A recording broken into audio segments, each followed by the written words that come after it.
crib, blow your asses out. In a street brawl, I strike men quicker than lightning. You seen what happened in my last fight, friend? I hyped in. L's a clever threat, a lyricist who never sweat. Comparing yourself to me is like a bench to a Chevrolet. And clown rappers, I'm bound to slay. I'm saying hi to all the beauties from around the way. Yeah, yeah, yeah, yeah.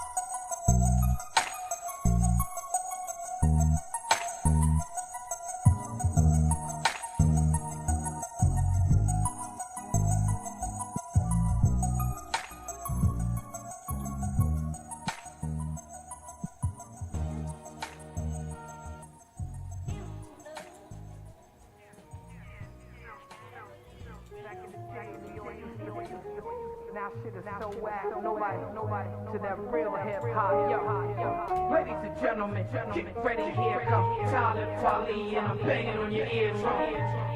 What? Now let me get up in it. Wait, friends, Romans, countrymen, lend me your ears. Don't repent it cause the end of this near. But don't panic, you can't function if you living in fear. Pay attention, you gotta listen to hear. Who the fuck you think you talking to? Put you on hold, get a specialist to walk you through. Kweli, the flow captain, the fast, the slow rapping. I'm so cracking, you ain't heard, you should appear like closed captions. King of the bars, and I'm going hardcores. All my confidence comes from knowing God's laws. Banging on the system, fighting my kind of war. Loud as a whisper, quiet as a lion's roar. Ladies and gentlemen, get ready, here come Talib Kweli, and I'm banging on your eardrum. Now let me get up in it. For your spirit, so y'all hear me though. Get up, get into it and get involved. There's a little something that I wanna spit for y'all. Now let me get up in it. Wait.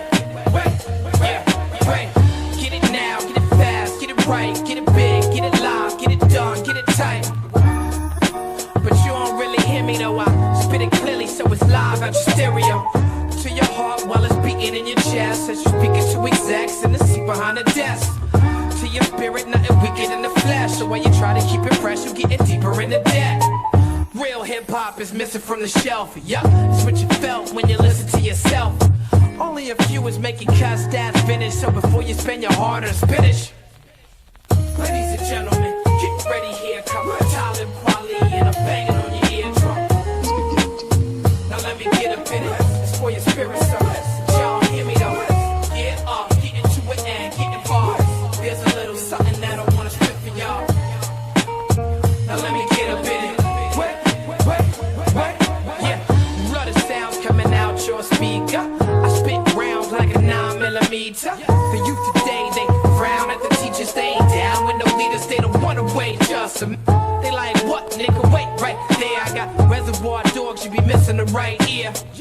Get it clear, I figure it's my year. I'm everywhere making appearances and niggas' nightmares. Hear the words, peep the flow, check the cadence. What you heard is a pro, I'm so amazing. Don't front, girl, you know it's your favorite. New Kweli, yo, they running out of patience. Ladies and gentlemen, get ready, here come Talib Kweli, and I'm banging on your eardrum. Now let me get up in it. It's for your spirit, so y'all hear me though. Get up, get into it and get involved. There's a little something that I wanna spit for y'all. Now let me get up in it. Ladies and gentlemen, get ready, here come Talib Kweli, and I'm banging on your eardrum. Now let me get up in it. It's for your spirit, so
to walk like okay.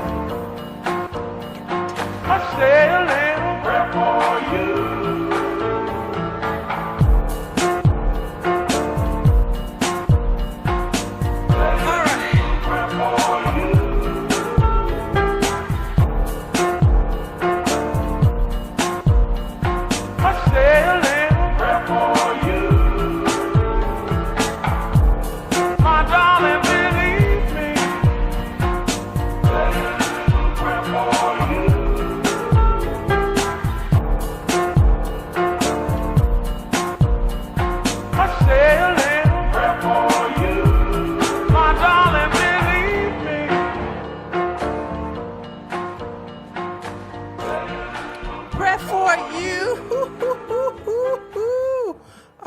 Okay. What's up? What's up? What's up?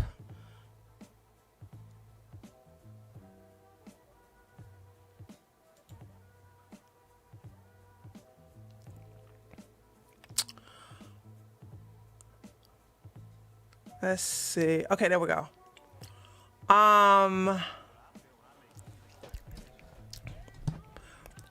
Yeah, don't worry about. Why y'all worried about the haters? If I'm not worried about no haters, why y'all worried about it? Hell, they keep my they keeping my numbers up. They are keeping my numbers up. All right. Guys, thank you so much for people are sending me messages. I really appreciate it, and it looks like I still got some work to do.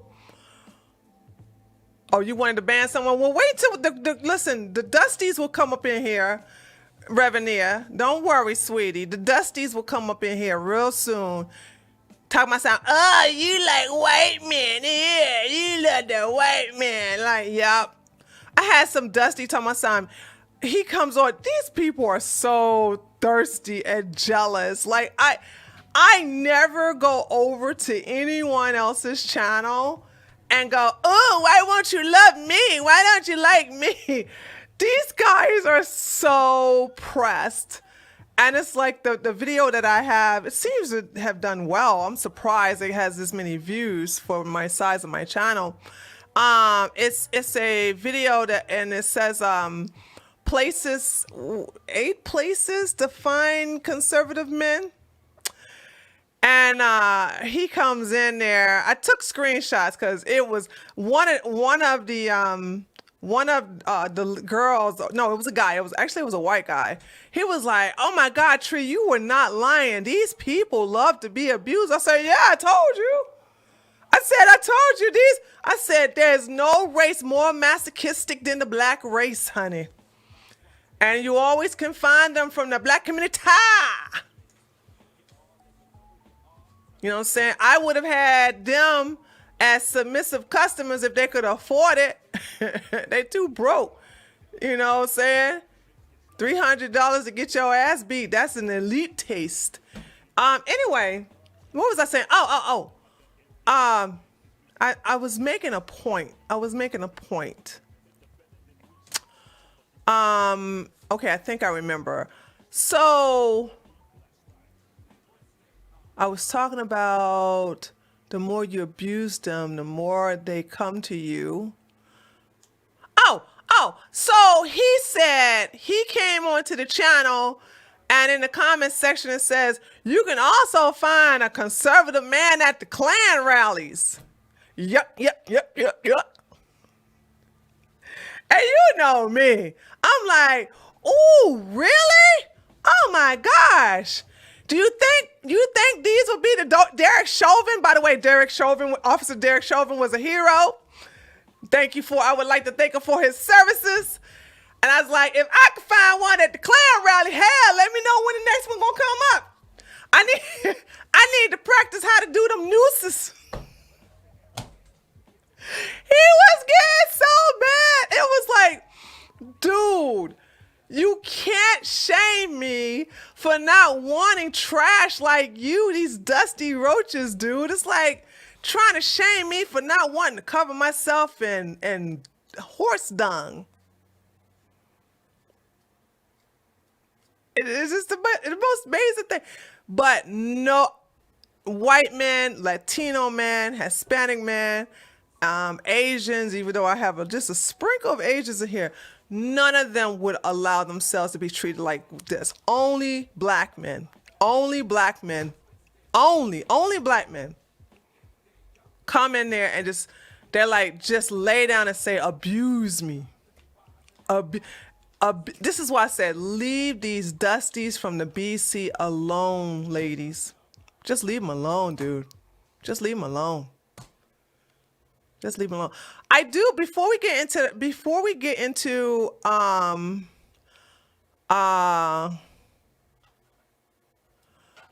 I have noticed that black women sing about their bodies that they always objective. That's not masochistic, Rose. Oh, no, sweetie. Apparently you don't know what a masochist is. Singing about your body is not, by the way, not defending them, but that's not masochistic. Would you like me to define you what a masochist is? Because you thinking about singing about objectifying your body is masochistic. You don't know what that word means. Should I define that for you?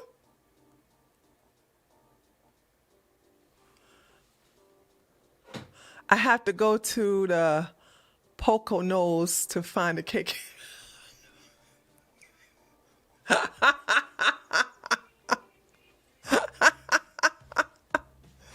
I mean, I know what a masochist is. I used to get paid to abuse them. Okay. Sorry, I just thought it counted as humiliating. No.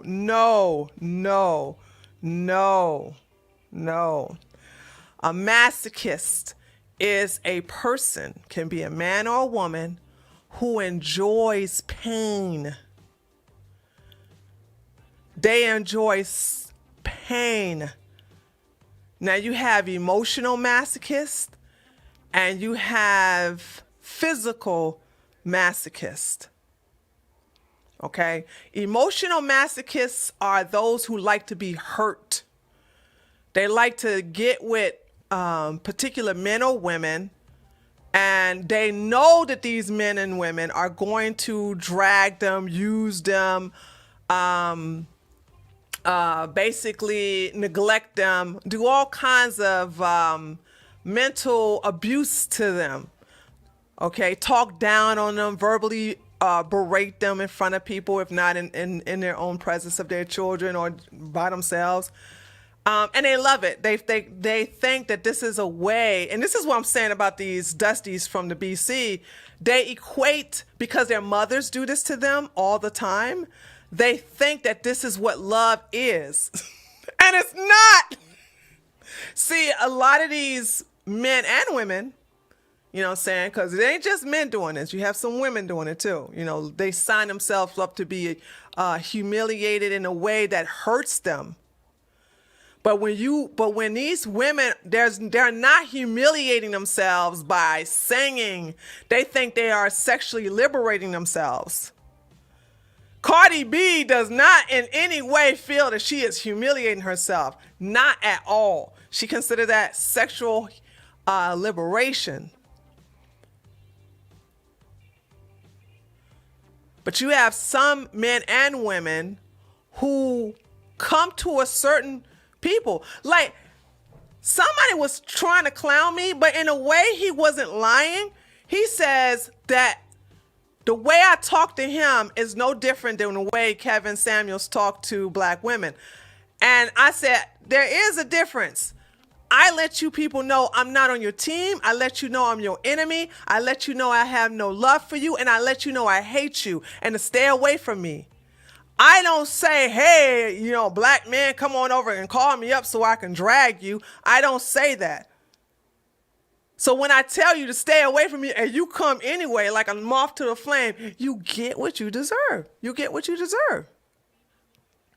Kevin Samuels is accepting phone calls, and the ladies just go right ahead and call. Let them. I ain't gonna hate on that. Apparently they like the abuse. But I'm not accepting no calls from these dusties. Although I could make a lot of money off of it, don't I? Couldn't I? Could you imagine my channel? But see, I don't want anything to do with them. I do everything I can to just make them dusty, ugly people just stay away from me. But this is a masochist, and so then you have physical masochists, where a physical masochist is someone who enjoys physical pain. Every emotional masochist has their boundaries. Every physical masochist has their boundaries. But you know you're not a masochist. For example, I'll give you an example of a man and a woman, okay? We'll start with the women, ladies first. If a man disrespects you in any kind of way and you let it go, and then you therefore teaching him that he can take it to another level, and you let that go, then he now take it up a little notch, then you let that go, and if you try to defend yourself, he shuts you down, and then you're like, okay, dear, yes. Then he talks about your mama, tell you you ain't worthless, tell you, you know, you fat, you're ugly, you know, don't no man want you. And the girlfriends are like, leave him. But then that woman equates that to love. And if a woman, and so therefore, let's say for instance, he takes it from the emotional to the physical and start beating her up. Okay, then that's her boundaries. You can emotionally and mentally abuse her, but you just can't put your hands on her. That's her limits. So once he goes over that limits, she leaves. Say for instance, she gets with a nice guy, a good guy, all right? She brought baggage, by the way. She brought baggage to the relationship. And he's going to treat her well. He's going to treat her nice. She don't have a file for that because she has never seen her father do that to her mama or baby daddy or whatever man that's in her mama's life. She has never seen her mother be treated with respect and kindness. Therefore, she can't equate that to being love and being treated with decency to love. Okay, so that relationship won't work because that is not familiar territory with her. So therefore, she'll do things to him that will make him verbally humiliate him. And he won't do it. She'll take it up a notch. Then she'll do crazy things like steal from him, cheat on him, verbally humiliate him to get him to snap.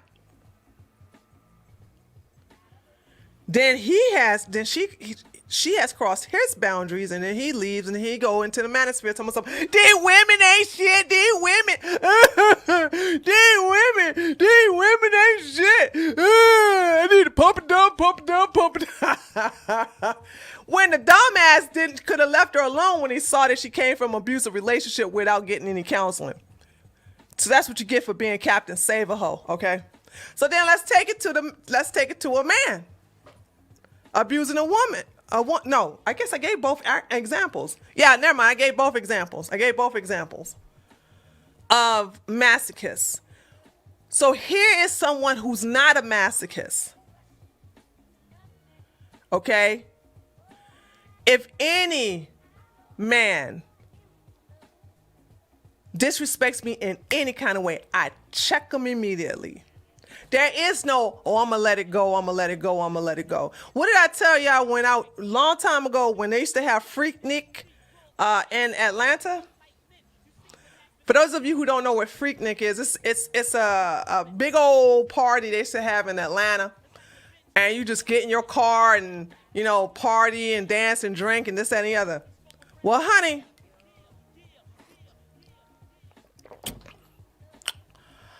one of these Negroes thought it was appropriate to slap, and I wasn't even wearing any booty shorts.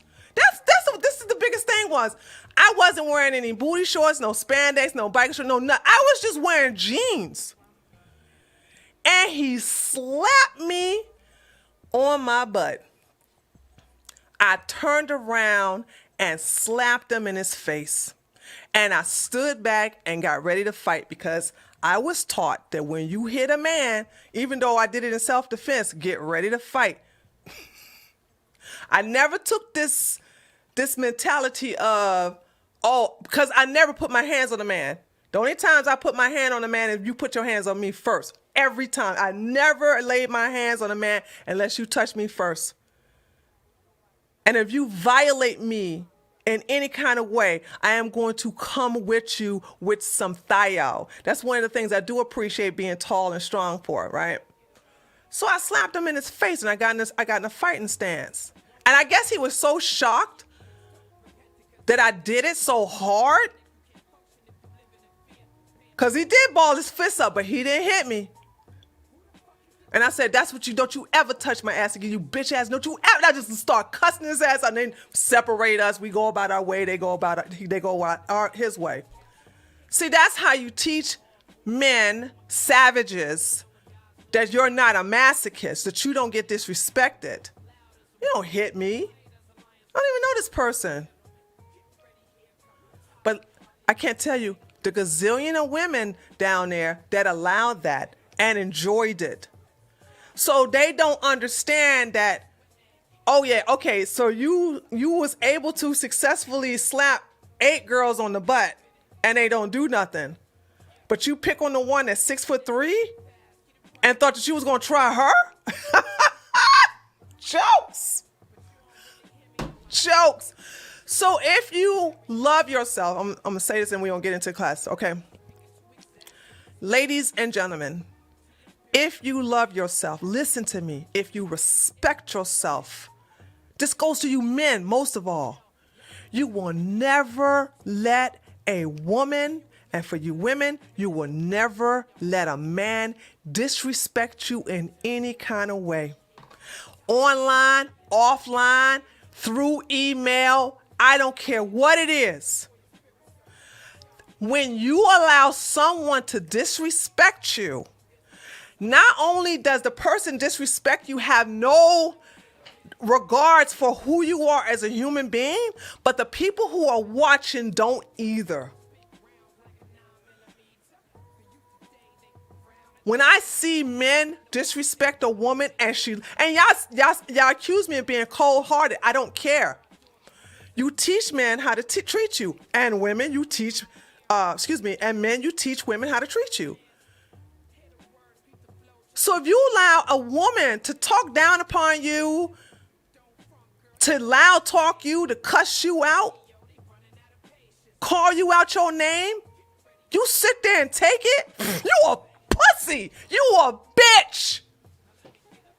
And women, if you sit up here and let a man disrespect you, talk down on you, gaslight you, you deserve everything you get to. And listen, and don't you expect me to have no mercy on you. I can't relate to this.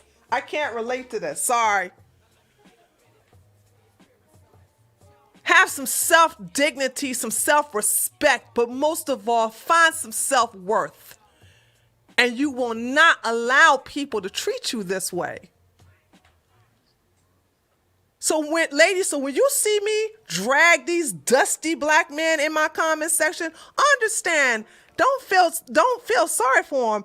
Understand that they are bottom feeders and they like it. And feel free to join along because they want it. Give them what they want. It's such a good stress reliever.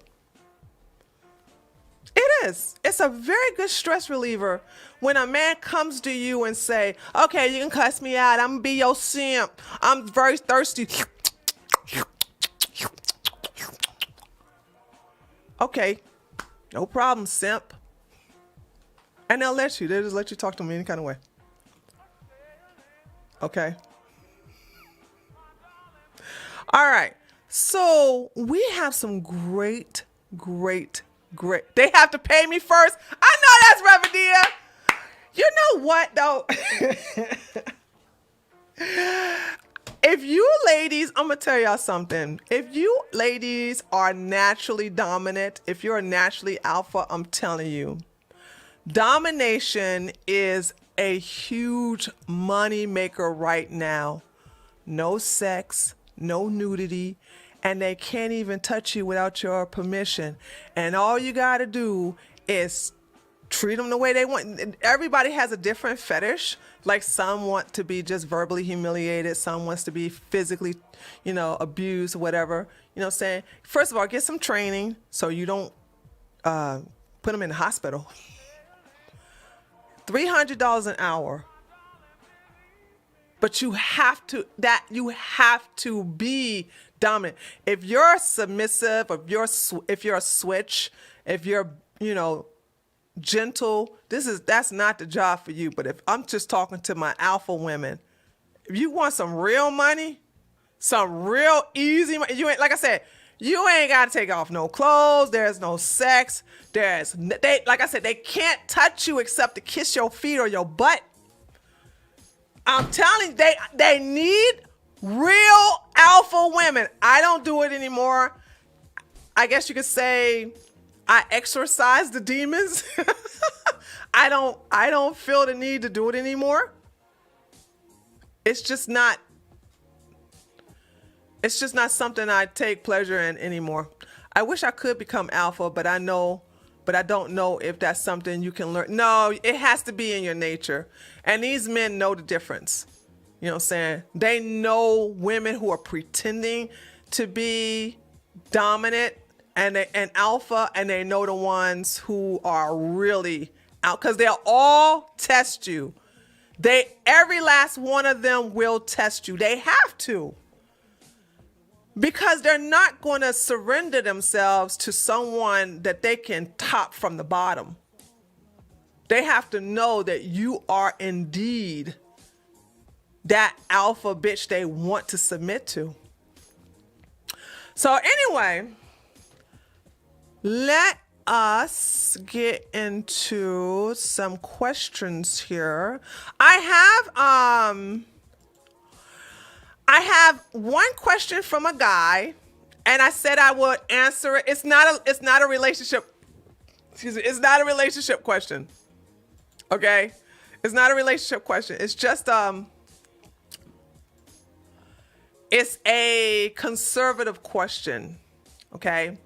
And Lion Blues, hold on, where Lion Blues at? Lion Blues, let me know when if I get a donation or something like that. By the way, y'all, don't be so shy and not hit the Streamlabs.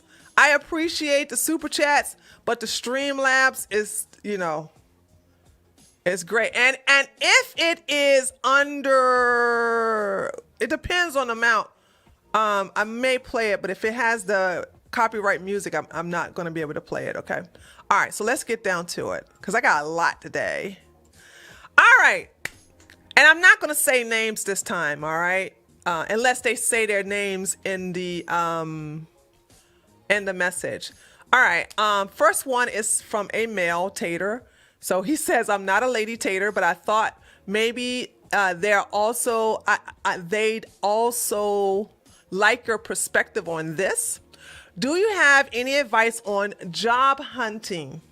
Specifically, how to identify employers that are more right-leaning outside of employers like the Daily Wire, Louder, Rick Crowder, and their sponsors. I'm clueless.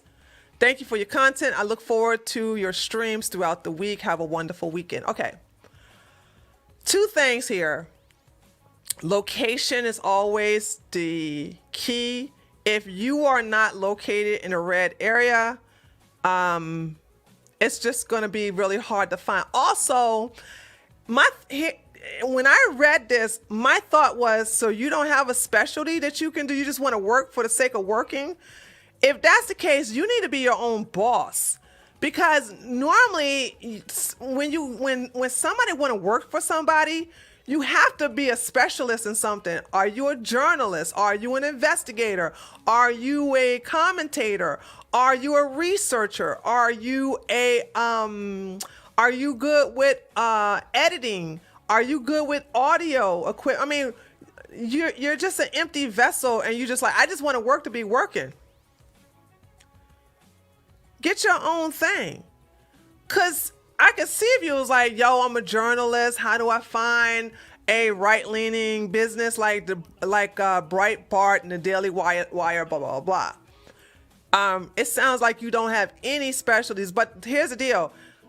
Location is the key. I don't know what you want. If you just want to do a cashier, here's something. If you just want to do a basic job, does it really care? If you just want to do a basic job, does it really matter the ideology of the business? You don't have any no specialized skill. Doesn't matter. Go work at McDonald's. Who cares about the ideology? You need to go to trade school and need to get a trade or a skill and therefore work under someone or become an apprentice and then do your own thing. I'm never subscribed to this whole, let me find somebody to work under because I don't know what to do with myself. But if it's really important to you and you don't have a problem working at McDonald's, then you're going to have to go to a red area. You're going to have to go to a red city. You're going to have to go to a red state, a red county, and go there where you know that they're going to have a right-leaning ideology. Other than that, you know what I'm saying, it doesn't really matter. I don't understand. I understand. Like if you, it's like, say for instance, you live in New York, and you just need to find a job to work. I'm trying to find what would you work in New York?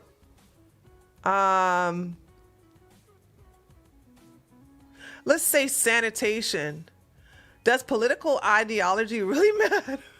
Help me. What job? I know that sounds bad. Hold on. I'm gonna do right by you. Chat.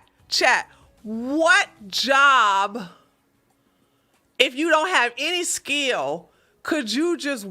It doesn't matter. Or a cashier that you're working in, and when you go to New York or something like that.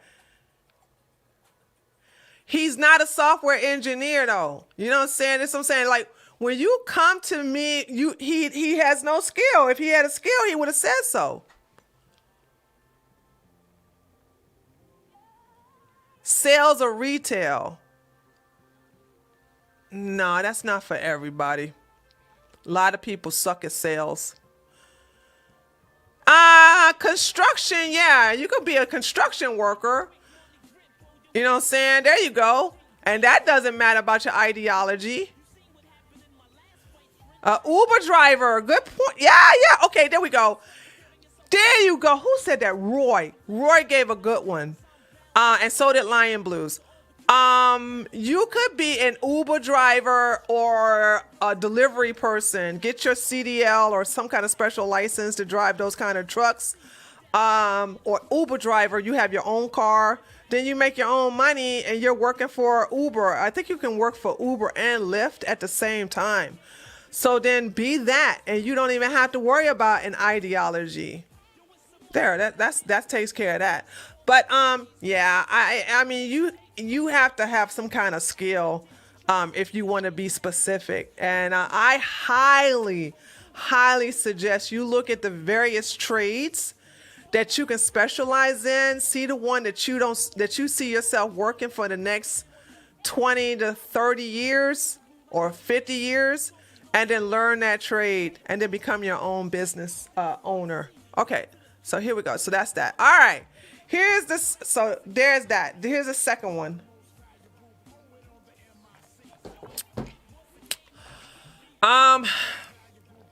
Sometimes my husband will start talking about an issue he has with me while he's been drinking. I just say to him, "You've been drinking." Oh, shoot. Oh. You gave me a follow-up. To this. Uh-oh. Hold on, y'all. Wait. Hold up. I asked a question on this one, and then she gave me a follow-up. Hold on a second. Hold on. I got to get that follow-up. Hold on.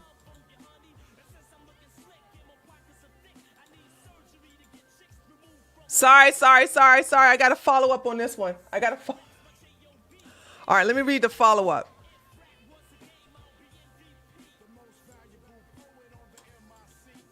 Rap was a game, IBMBP, the most valuable poet on the MIC. Hold on. Sorry. Okay, let me read this. Cool, can't wait to hear that. For some reason, my heart started racing reading your questions. Yeah, he drinks more than 1 week. Okay. He does it when I send him drinks most. I used to drink most weekends when I was younger too, but I am designated right now. So, oh, girl. Oh my gosh. All right. Okay. All right, guys. I got some background information. It's pretty private, so I'm not going to discuss it. I needed some background information. Okay. All right, here we go. Sometimes my husband will start talking about an issue he has with me while he's been drinking. I just say to him, "You've been drinking. Let's talk about this when you're sober." However, when he's sober, he doesn't bring it up again. I was wondering, should I bring it up and get to the bottom of it, or is it just drunk talk and let it go? Most of the time, it's something that I feel is petty anyway, but should I dismiss it as petty or take time to consider his annoyance? I've asked both his mom and my mom. His mom says, don't pay any mind to drunk talk. My mom says that a drunk mouth speaks a sober mind. Your mama is very right. I don't want to ask my dad because he drinks. Oh, I see a pattern here. Wow, this is really mind-blowing. So ladies, do you understand that it is so important that you go get counseling if you don't want to marry your father? Okay? I've talked about my father a lot. And one of the things is the reason why you'll never hear me complain about any man I have ever had in my life is because I went and got serious counseling for several years to break the foundation of that pattern, which I really even when I was in college, I never attracted a man like my father. I would have to say, if I'm going to be brutally honest, I attracted his behavior, and the way my father treated women was the way I treated men.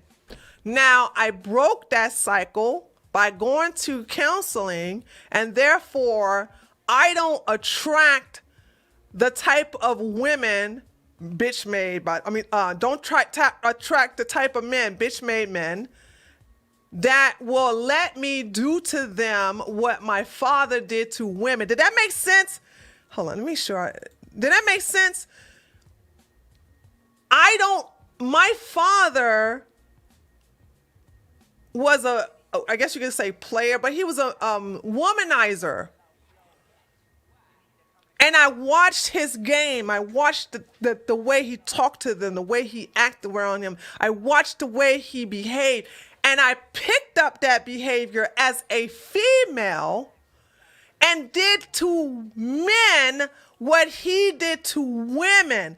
When I realized that I took on his persona, I went to counseling to destroy that foundation.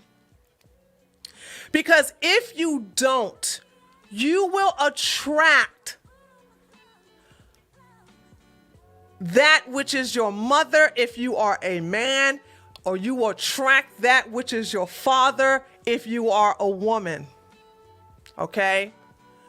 This is how you have to stop it. You have to be self-aware, but a lot of us are not self-aware that we have taken on our parents' issues. And it's a good thing that I got caught up in a lot of metaphysical things in my last year of college, because that's how I came to self-awareness. Like, oh my gosh, I'm acting like my dad. I am doing these things to these men that he did to women. This is not right. This is not me. This is not me. You understand that? I'm just the female version of my dad, so I need to destroy that pattern and get that foundation out of my psyche, out of my subconscious mind, and be my own woman. Since then, and it's the reason why, okay, that you never hear me complain about some man did this to me, some man did this. I don't do that because I got the help that I needed. So, sweetheart, your dad drinks and you married your father. And the reason why your mom is so on point because she knows from experience. Your mom, see, his mom is low IQ. His mom is stupid. Tell himself, don't pay attention to my son's drunk talk, to that just drunk talk. And why did she say that? Because, well, her husband's probably doing drunk talk. I know you didn't divulge that in here, but I'm sure, I promise you, that your husband's daddy is a drunk too. And he does a lot of talking when he gets that liquor in his system. But your mom is speaking from experience too, because she knows that when your father gets drunk, the truth comes out. Let me tell you something about alcohol. People use alcohol as an excuse to be their true selves. When I was in college, a lot of women, not a lot, I would say about 9 or 10 women would get drunk and get trains ran on them. It was such a disgusting behavior. And then the next day they go, oh, I was drunk. I didn't know what I was doing. The hell you didn't? You think I'm going to let you... Who here know what Golden Seal is? Press 1 if you know what... That's what these heifers were. Press 1 if you know that grain liquor Golden Seal. Do they still sell that?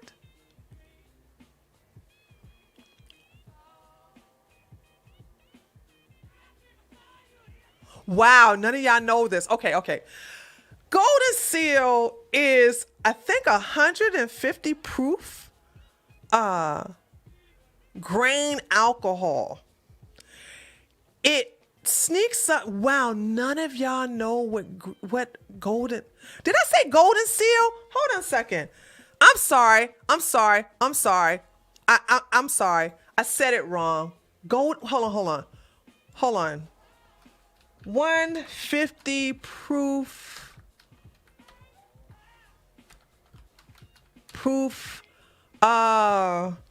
grain alcohol. Hold on a second. It's so long ago.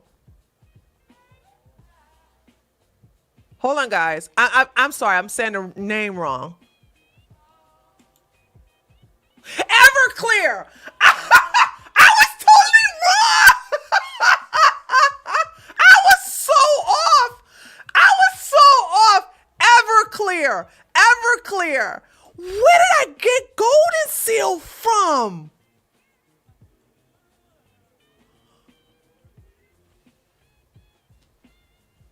Golden Seal is a herb. Everclear. Oh, God mercy. Okay. Okay, y'all heard of Everclear. All right. Dang. Oh, God. Y'all got to excuse. Sometimes when I go back into the memory, I just forget these names. I'm not good with names anyway. There's a grain alcohol that's, I think, it's 150 proof, right? Hold on a second. It's 150 proof.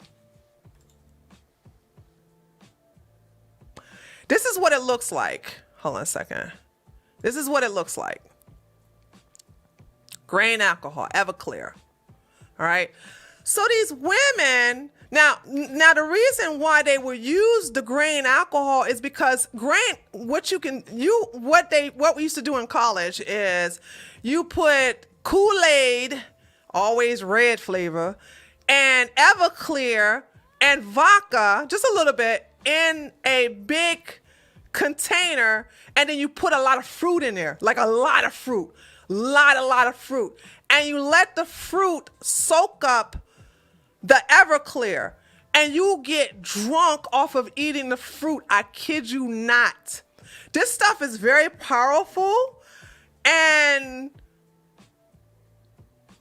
I really, because I've seen so many women pass out from it, and when I drink it, it's like you can't taste it. You can't. It's easy to just really pass out into, it's easy to get super drunk because you can't taste it. It's, if you mix it with sweetness, you just can't taste it. And so, you know, I remember my first time having Everclear, and I was drinking it from a red cup as always. Now, of course, we always was always in a group. We always had our honor code was to never leave our friend behind, regardless of how horny and drunk she is. But I just had 1 cup of it, and I went behind the bushes to go lay down and take a nap. And my friends, I was having a hard time getting me to get up. And so we had a friend of ours as a football player, because he was the only big one to lift me up and to carry me back with my friends back to my dorm room. And after that, I was like, fuck that Everclear. I'm never drinking that shit again. Now, what I would do after that was eat the fruit from the Everclear. But I would never drink that stuff again. Anywho, getting back to the story, okay? So good you lose your mind? Yes, Calm Piano. The women who really wanted to have the football team run a train on them, or the Omega Psi-Phi, the Q Dogs, run a train on them, or the basketball team to run a train on them. You know, if they had a thing for a certain group of men, they will go and they were like, oh my God, I was drinking this Everclear. Oh, I don't know what's going on. Who wants a pussy? Who wants a pussy? Then, because the campus was so small and black people love to gossip, okay? All right. The next morning during breakfast at the cafeteria, we all heard about who had a train ran on them. And every last one of those girls, the entire 4.5 years I was there, will always blame it on Everclear.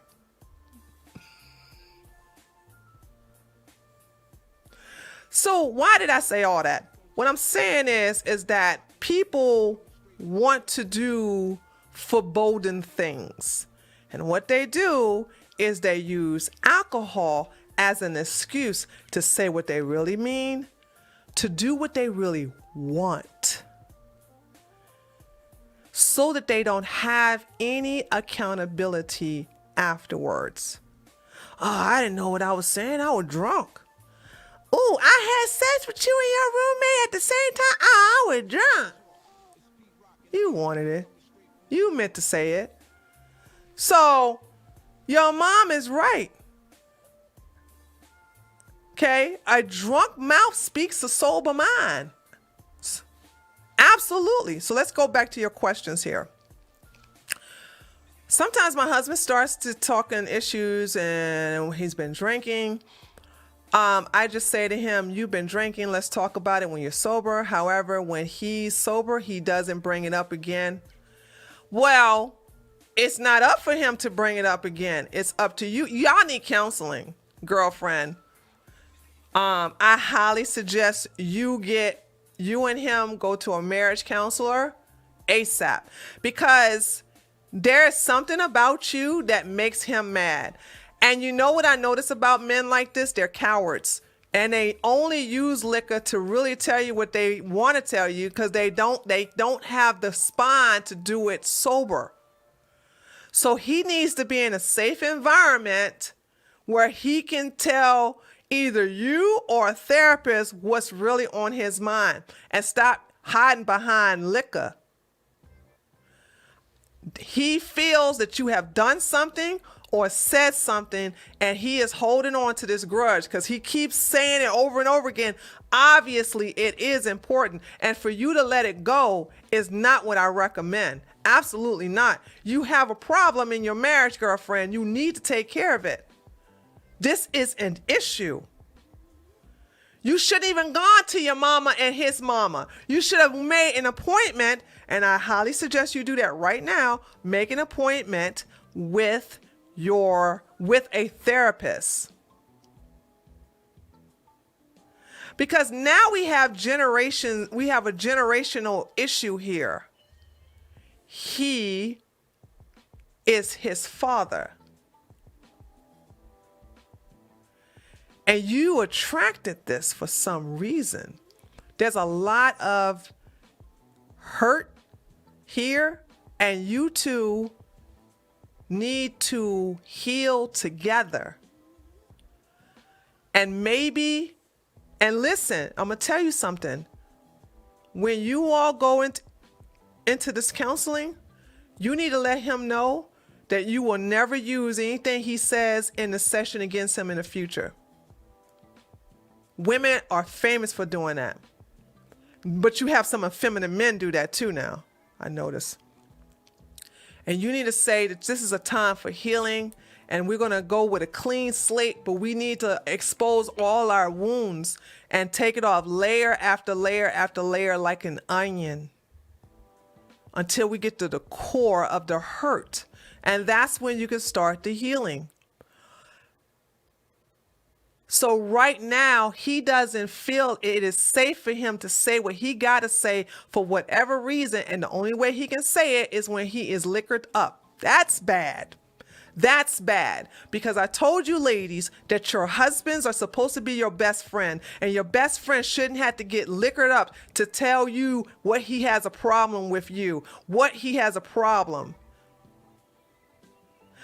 That's why I love that song by Prince, If I Was Your Girlfriend. You ladies need to really listen to that song. Because the best part of that song is, would you come to me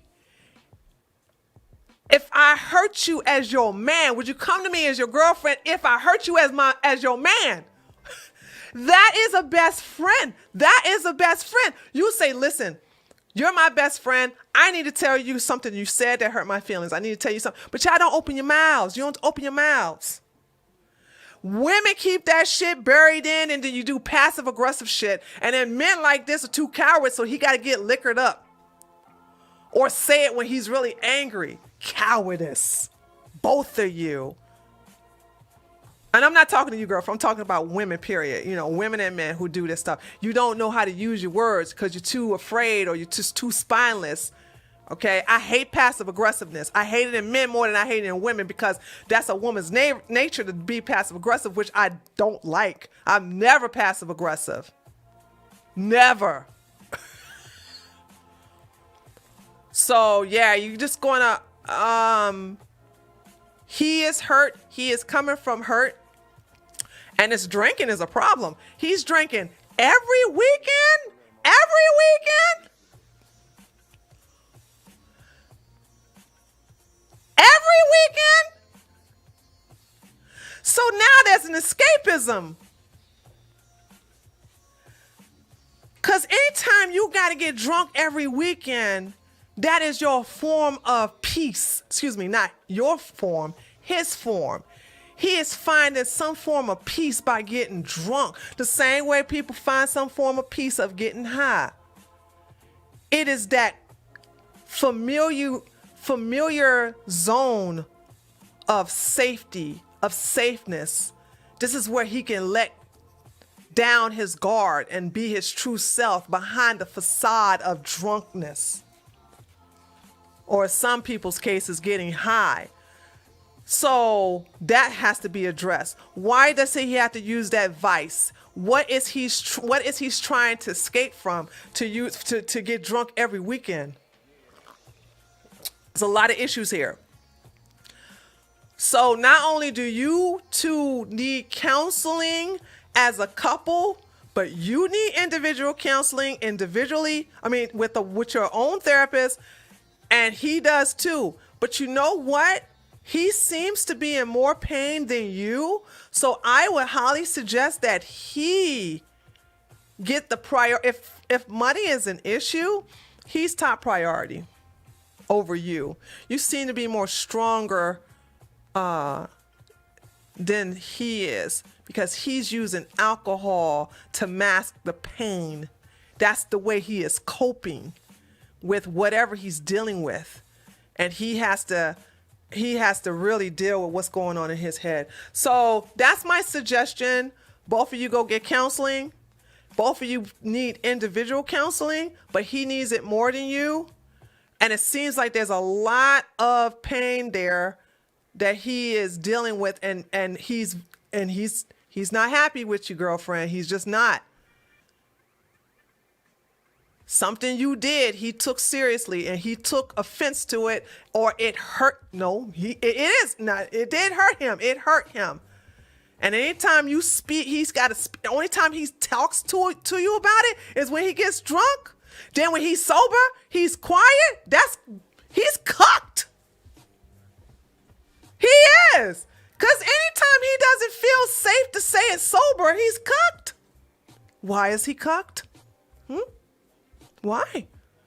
Why doesn't your husband feel safe to express himself to you in a sober mind? What did you do? I'm not blaming you. I'm just saying this is a learned behavior. Men are dumb. They only do what works. Like I told you, with this guy, he realized that he can't slap everybody on their booty because one woman will slap the shit out of him. Your man was speaking his piece until he was shut down. And now the only way he can speak it is when he's liquored up. Something happened. There's a lot of healing that needs to be done here. And that is my suggestion. Go to get counseling. He needs to go and deal with some healing, some forgiveness. You do too. But if money is an issue, if money is not an issue, both of you all have your separate counselors, totally different than a marriage counselor, and start working on it because divorce is not an option. You two have some problems here and it has to be resolved. So heal together so that you can grow together. Because I'm going to say this, and this is going to probably be very esoterical, but I don't care. I have to say it.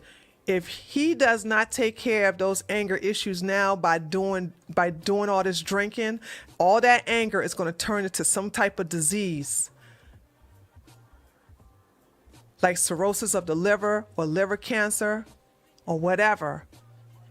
But if you don't take care of all of this hurt and anger, especially in men, it will manifest in some kind of disease inside your body and it will take you out because being here is just too painful. And that especially if you have to use drugs or liquor to have some kind of escapism. Okay, so that's that. I wish you so much luck. My heart goes out to you. Please go get some counseling. Okay, let me see what you guys are saying here.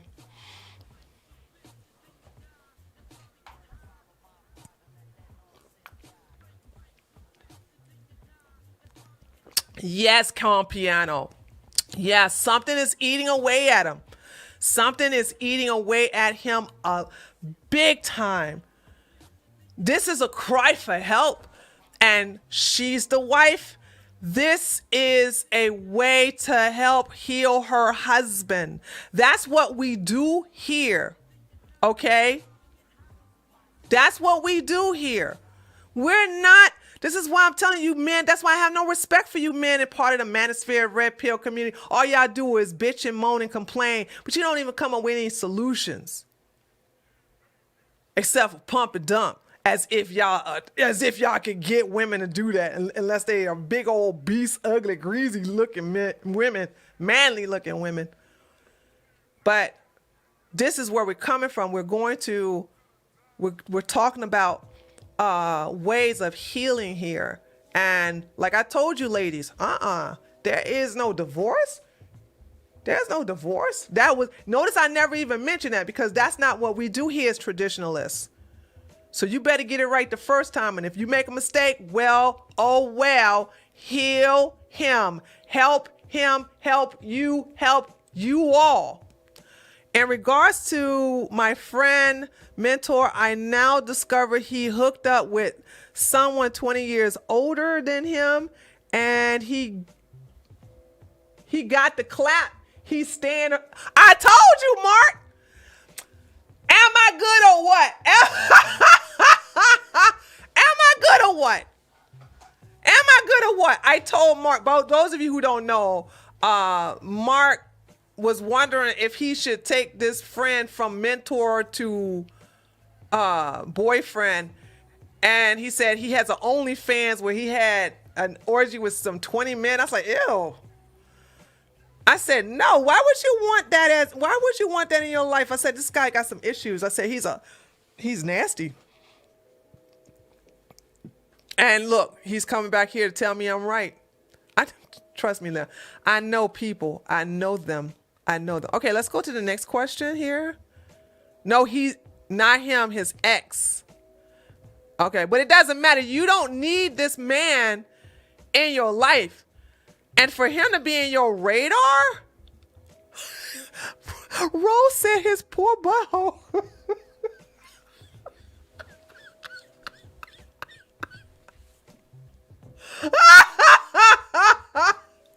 Let me stop.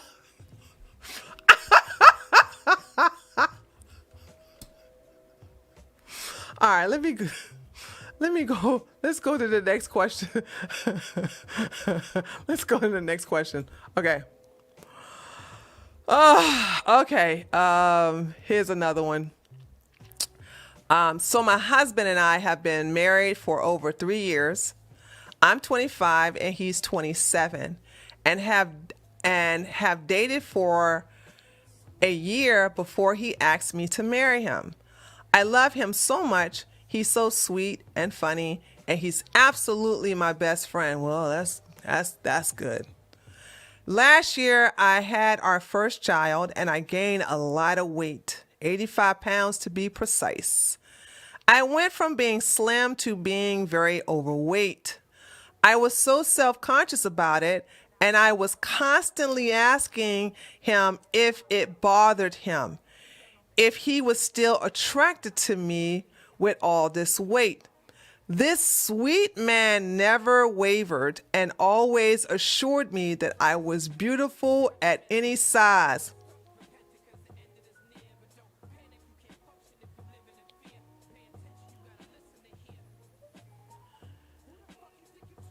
And sexy, and that he loved every part of me no matter what I look like.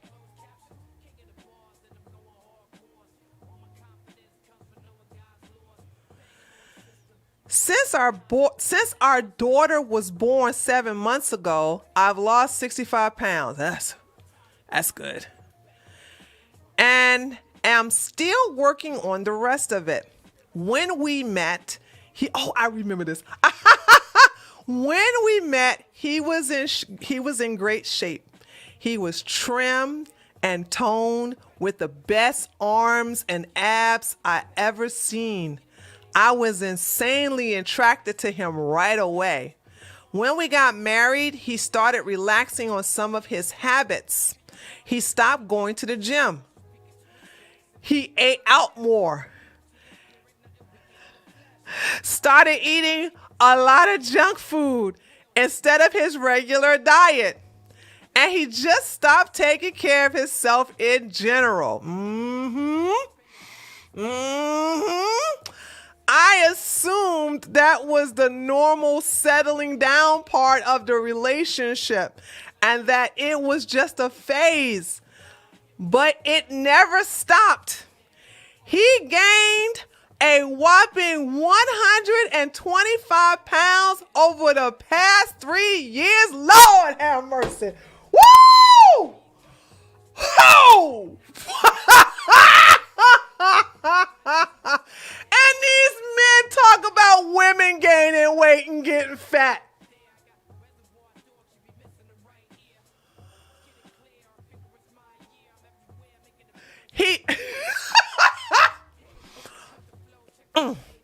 He lives in shorts and sweatpants. Hold on. Chat. Don't y'all always hear these men talking about, when you get married to a woman, she get all fat, she start looking all pretty, and then all of a sudden you like, what did I marry to? Well, look at here. Looky. We got the male version of that. You see this? You see this? Oh, I got a good answer for this one. He he said styling his hair took too much effort, so instead he shaved it all off. In short, he looks completely different than the man I married. I can imagine. He's bald and 125 pounds overweight, girl. I don't mean to laugh. I'm so sorry. Listen, please don't think I'm laughing at you. I'm just laughing at the situation where you got victims on both gender. Men are sitting here complaining about this with women, and here we have women complaining about this with men. He looks completely different than the man I married. He acknowledged the change and sometimes comments that he should lose weight, but he never done anything about it. I love him so much, and I'll always be attracted to the person he is on the inside of all that fat. But I'm no longer attracted to him physically. Not in the slightest. And having sex with him is almost repulsive. My dilemma is that when I went through a very similar physical change, weight gain, living in sweatpants, stopped doing my hair and makeup. You're getting there, girl. You're getting there. And he always assured me that he would still be attracted to me. I feel like a terrible hypocrite for not being able to reciprocate. Should I tell him how I feel? Should I continue to avoid the subject? Whenever he brings it up and asks if I'm still attracted to him, I don't have the heart to tell him that I'm not. So I just lie. Any advice would be appreciated. Woo! Girl. Listen to me. Last summer, I do believe, I complained about two guys I was dating at the time. And I was overweight. I didn't like the way I looked. And I asked both of them, I said, hey, can you keep me accountable and shame me when I don't go to the gym? Like I said, I'm going to go to the gym. Could you bring it up that, I need to lose weight? I'm asking as a woman to tell these men to do this. Gaining weight is such an issue with me that when I was in Germany and I was engaged, because I own businesses, okay, at that time I owned several, a prenup was a must. So he had a prenup and I had a prenup. In my prenup, I put in that if I gain over 30 pounds, that I am to pay 100 euros a week until I lose the weight, and that I am to go to a medical doctor once a quarter, and that doctor gets paid through an escrow, and the results that I sign a waiver on goes right to his lawyer, and that once the weight is lost, I stop paying. Do you know my fiance was like, no, take that out of your prenup. I'm not going to sign that.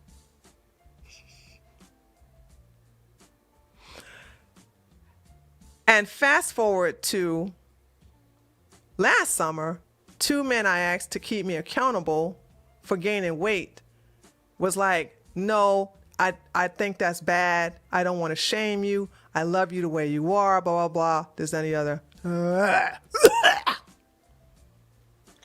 got rid of them. Why did I do that? I'm going to tell you why I do that. Because when I said, till death do you part, I meant that shit. My health is very, very important. I don't drink. I don't smoke. I don't do drugs. I don't smoke weed. I don't do none of that stuff. I'm not even on medication. I exercise now. Back then, last summer, I had gained, like, people don't believe that I was, well, they can see the difference between my videos from there to now. They can see that I lost weight. That I lost a lot of weight. And why did I do that? Because I am not going to accept no fat man as my husband. So I'm not going to be a hypocrite and say, hey, I can be fat. I'm married. I'm married now. I'm married. I'm not going to sit up here and say it's okay for me to be a big wildebeest and you got to look fine. Now, I understand with age comes weight. I understand that. The BMI goes up a little bit.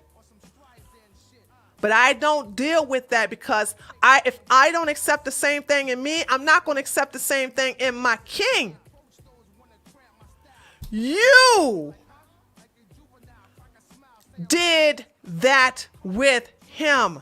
You were okay with him accepting you as you are. When you got fat, and you just confessed it to me too. You was like, I stopped doing my makeup. I stopped dealing with my hair. I was living in sweatpants. So you can do it, but he can't? But see, here's the difference now, okay? It was okay when you did it, and you did not hold yourself accountable, and neither did he. You ain't hold yourself accountable. See, I hold myself accountable. You know what I learned last summer? I can't depend on nobody to keep me fit. I got to depend on myself. And damn it, I've done a good job. Hell, exercise has always been a part of my life. Always. I'm not going to have some big wildebeest on top of me. And I don't expect my king to have some big wildebeest under him. I don't expect that. I'm not a hypocrite. So since your standards were low for yourself, you cannot expect it to be high with him. So what you gonna do? Because we're solution oriented here. We got some solutions here for you. Okay. Here's the deal. You got some more pounds to lose? Get your man. Go out there and exercise. Encourage him. Stop feeding him junk. He ain't get fat by himself. Clean out that refrigerator. I don't care if you got a baby. There shouldn't be not a sweets in there.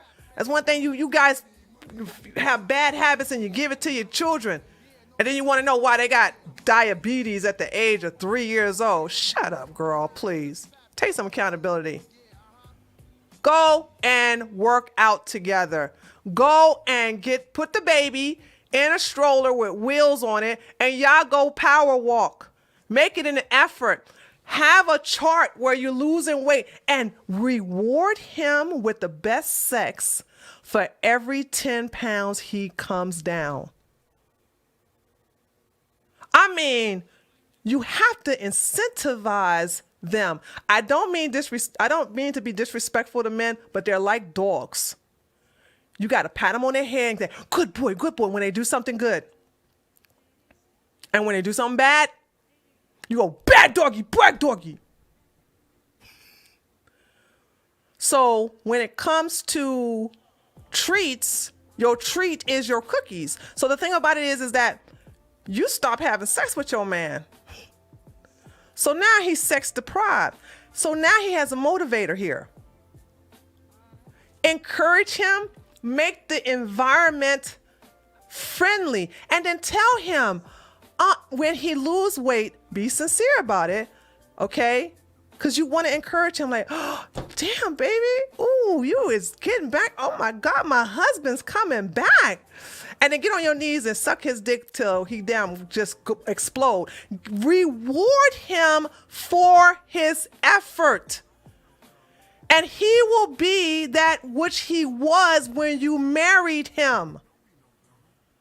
You're the one with the self-control. Apparently you thought he had some, but he doesn't.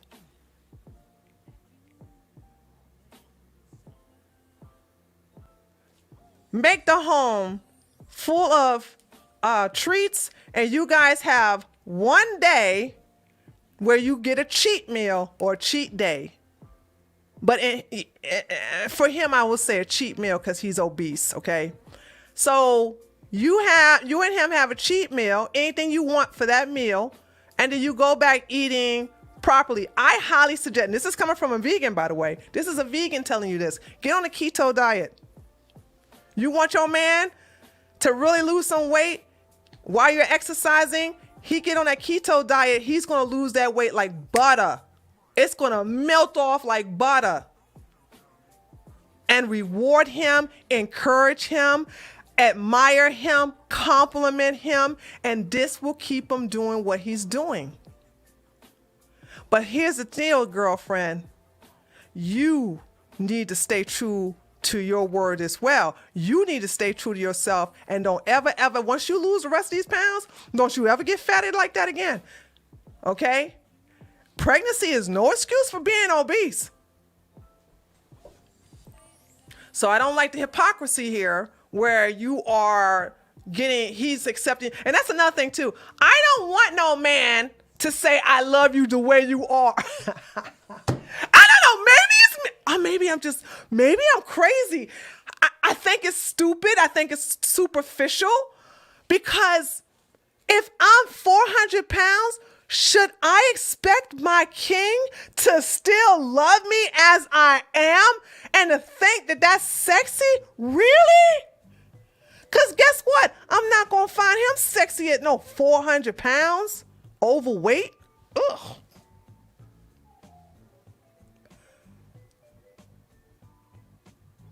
Oh. But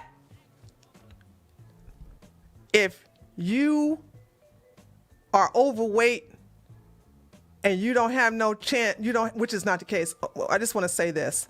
If you're overweight and you have no interest in losing weight, then you have to accept him as he is, as overweight. You're just going to have to be a fat couple. I'm not hating. I'm just saying you cannot be a hypocrite, because you just admitted you just feel like a hypocrite. You are a hypocrite, girl. You are one. I'm going to call you one. Yeah, you are. But here's the good news. Your man knows what fine looks like. So then what you do is take one of his old pictures where he had his abs showing and the muscles and this, that, and the other, and you put it up on the wall. You put it up on the bathroom mirror. Remind him what he used to look like. Therefore, he knows that he can achieve that again. What is so hard for a lot of overweight people who have always been overweight? They don't know what thin looks like. So it's much more harder for them than it is for people who know what thin used to look like. That's how it was for me. I know what fit looks like. I know what athletic looks like. That's why I never throw away any of my natural bodybuilder pictures and none of my athletic pictures. I never throw it away, because I will remind myself, you used to get there. You know what to do. You know how to get there. Stop depending on other people. So that's the deal. He is your husband. What are those vows? For better or for worse? One of your duties as a wife is to be there for him. That's one of the many duties. But if you're going to sit up here and deny that to him when he didn't deny that to you when you were fat, you're a hypocrite. But if it repulses you and you don't find him sexually desirable, you have an easy fix, girl. Reward him when he's losing that weight. That man will be finer than daggone Arnold Schwarzenegger in his damn heyday, okay? All right, I think that should take it. Let me see what the chat is saying.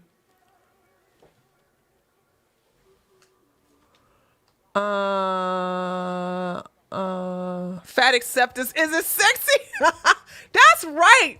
That's right, Jamal. I Medieval Mike says, I love you as you were.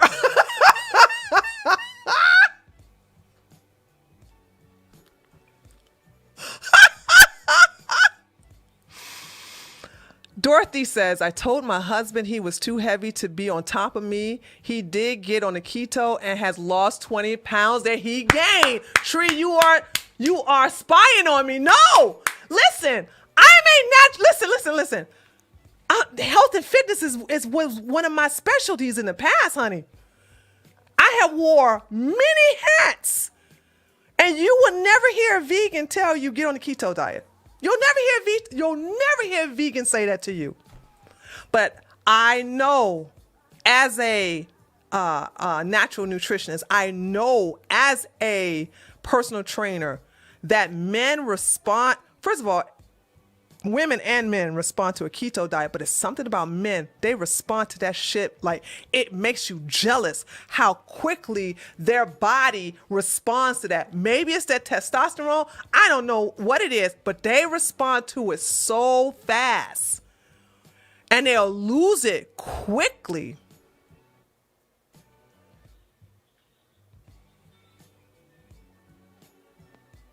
You know what I mean? All right, so I don't eat red meat that much anymore. I prefer, you don't have to eat red meat to be on a keto.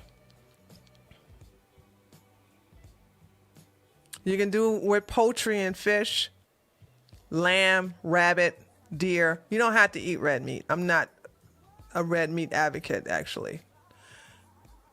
So, and you can do it with seafood, fish. It's just animal flesh. But you can be very specific on it. Okay. All right. Let's see.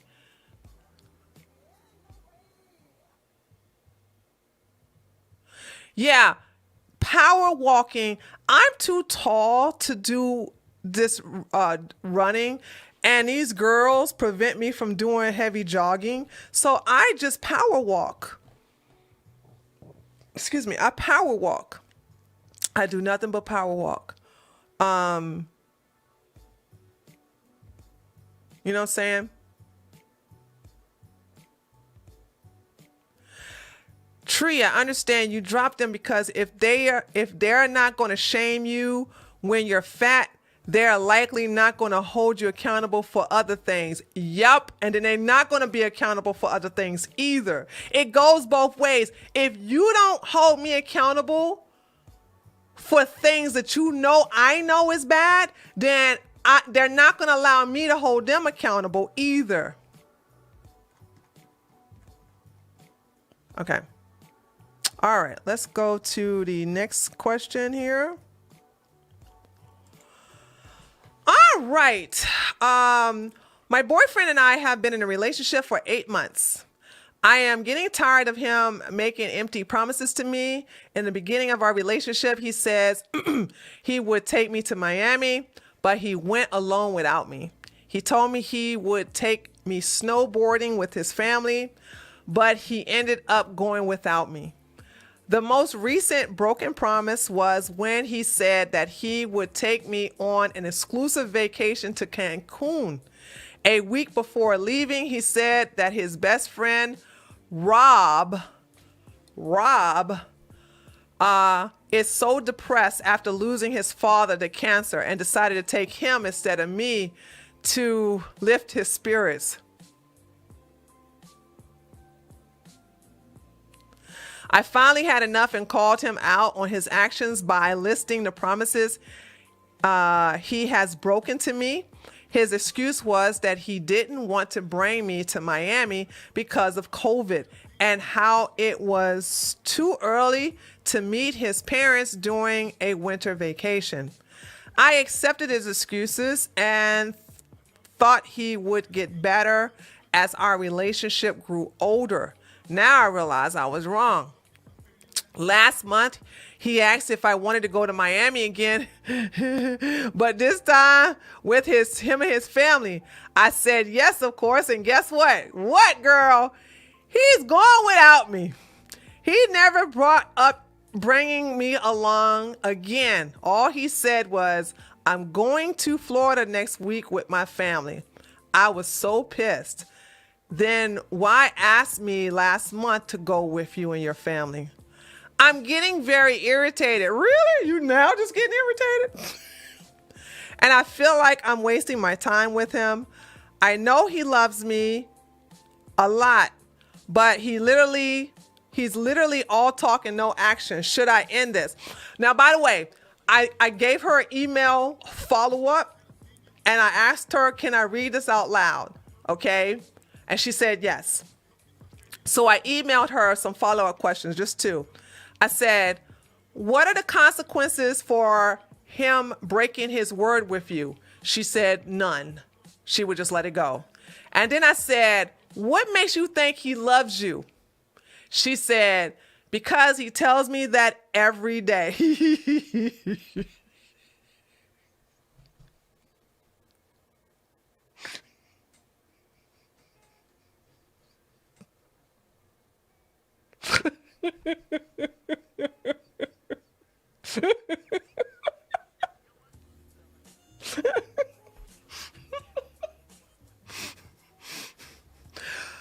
Leave him, girl. Just leave. Leave him. Leave him. I mean, what? You're so naive. You're so naive.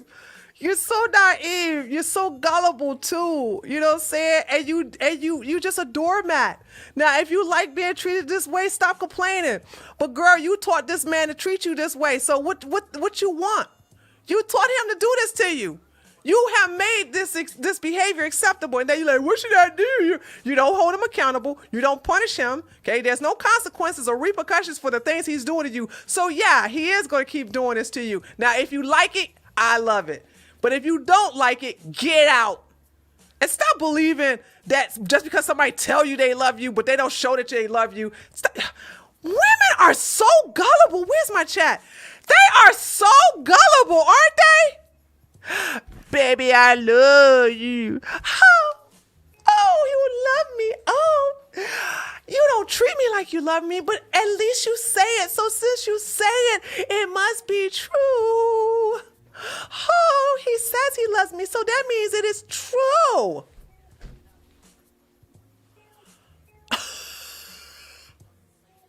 Girl, leave him.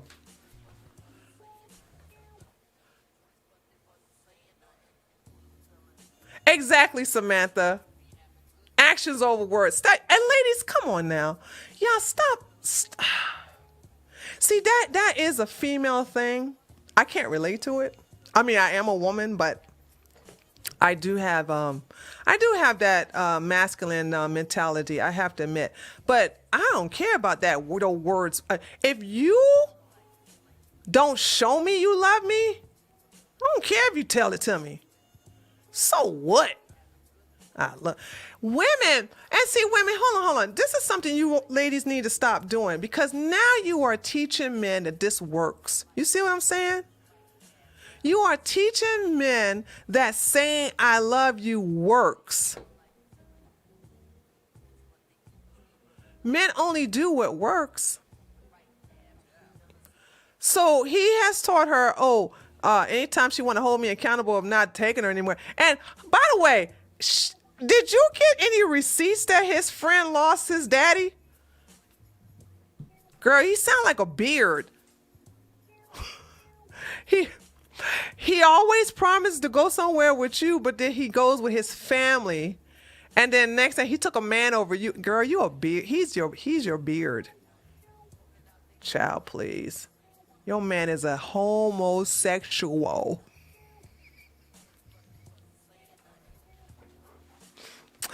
You're a hat girl. Congratulations, hunty. Okay. All right, let's move on to the next one here. All right. This is our featured question about ghosting. I featured this one on the stream title. So my girlfriend hasn't texted me in about this is this is from a guy, okay? But I switched it up in the title, okay, as a girl, because it can go either way, okay? So ladies, this can apply to you too. So my girlfriend hasn't texted me in about a week, and I know lately she's been very busy with work and stuff, but yesterday she opened one of my snaps and even posted something on her story with her sister at work, but she still haven't reached out to me, and I don't know why. And I've called and texted almost every day except today and yesterday. And today I went to kind of check on her house to see, oh, you did a drive-by? I went to check on her to see if she was okay, but I noticed she was coming out from her house with her coworker, who's a guy and also a friend. And I kind of started overthinking it a bit. Is this a liberal? The thing is, I know this guy has a girlfriend who has plans to propose to hold on. I know the thing is, I know this guy has a girlfriend who he plans to propose to. Okay, I got it. And they also have a kid together. And I know for sure my girlfriend is not the cheating type, because she been a bit jealous because he had been taking her to work and even taking her home after. What in the world? You should have proofread this. Now I'm confused. I'm sorry, Taters. I got to read this again. Sorry. I know for sure my girlfriend is not the cheating type because she's been cheated on, and she okay, I'm sorry. I'm reading it wrong. My bad. I'm sorry. Let me read this all over again. I'm reading it wrong. Hold on. Let me hold my censor so I can keep up with this. The thing is, I know this guy has a girlfriend who he plans to propose to, and they also have a kid together. And I know for sure my girlfriend is not the cheating type because she's been cheated on and thinks it's dumb. I don't know if I'm overthinking this, because the last time we spoke, I was feeling a bit jealous because he had been taking her to work and even taking her home after, because they live close, and the two of them work together. But she even reassured me I have nothing to be jealous about at all. But then why this is a liberal. Why y'all liberals emailing me? I could tell the way you writing was I was sad because she also canceled on me tomorrow to see each other. And then she was didn't want to talk about it tonight. And she was tired and also had a bad day as well. And she couldn't deal with me being sad at the moment. And I was bummed when she said that, but didn't want to bother her. You are such a simp.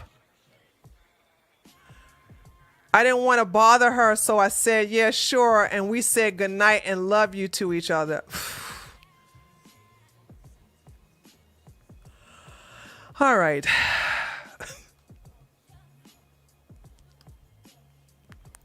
I don't mean to be disrespectful, but you're a simp.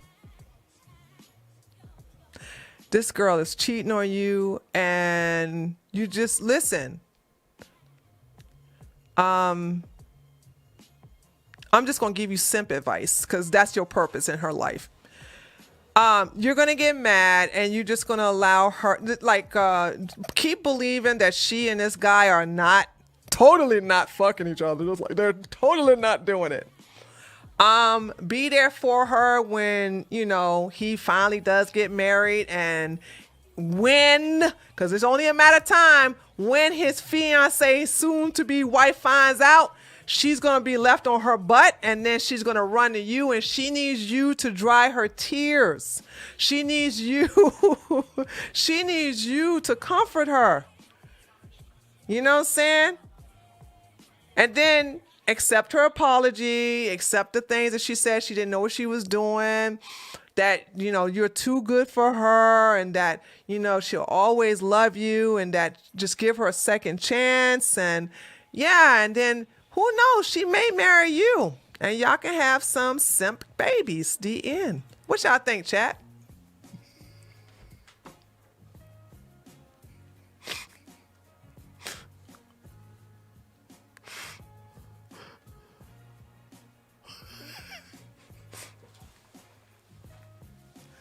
Come on now.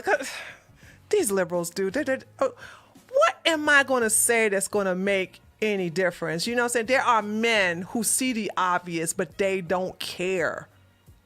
They want what they want. Don't feel bad for him, Rose. Rose, congratulations. Now you see a masochist. See, Rose, you didn't know what a masochist is. Ta-da! Introducing a masochist. This is an emotional masochist, also known as a simp. He's a chump, a cuck. He's going to be faithful to this woman. He's believing her lies. I don't know, these freaking, you can tell he's a liberal just by the way he's writing to me. Because I want the, dude, go get your GIMP latex uniform on and just, do your thing. Oh, yeah, I got super chat. Okay, thank you, Lion Blues. I got super chat. Where's super chat? The engaged few. If you started jogging with those melons by age 60, you'll be rolling them up with a joint to put them in the bra.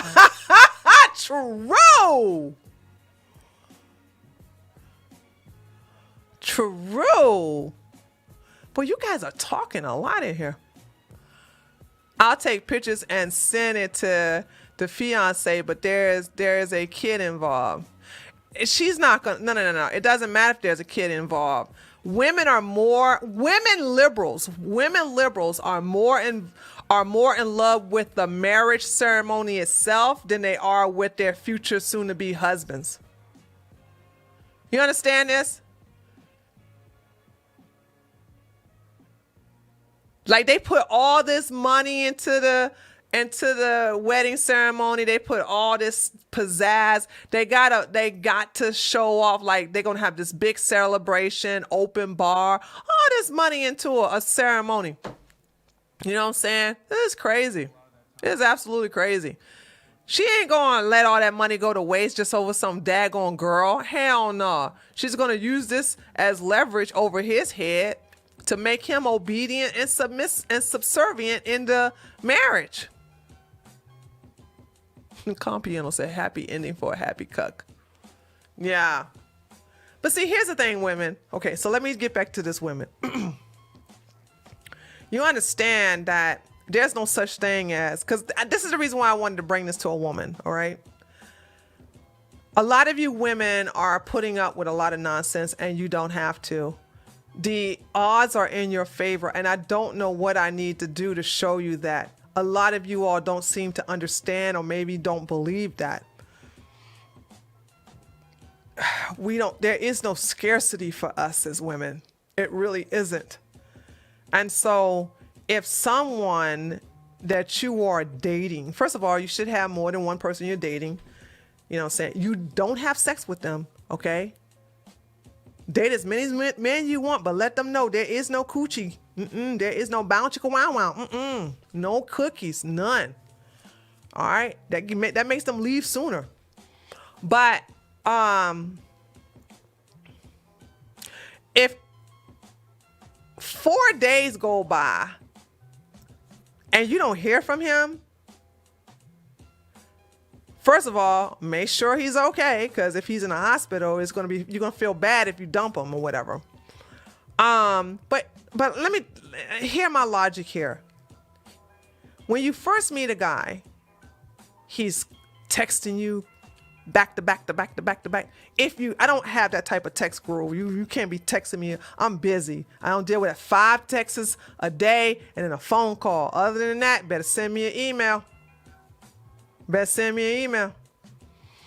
But when they first meet you, they're excited. They're texting and they're texting and they're texting. How you doing? Calling. Then they text every now and then. They texting and texting, texting, texting, texting. All right. Now, the reason why, if they ghost you for two reasons. You gave it up, or you're not giving it up. You want the latter, not the first. You want the latter. You want them to GTFO if you don't give it up. That way you can get the busters, the manosphere men, these red pillars, these broken men out of your existence, and then the serious men are left that are real traditionalists, that are really right-wingers, okay? They are going to stay there because they are committed to spending their life with you. And they're going to work to show you that they should be the chosen one, because we do make the choice. We choose them, okay?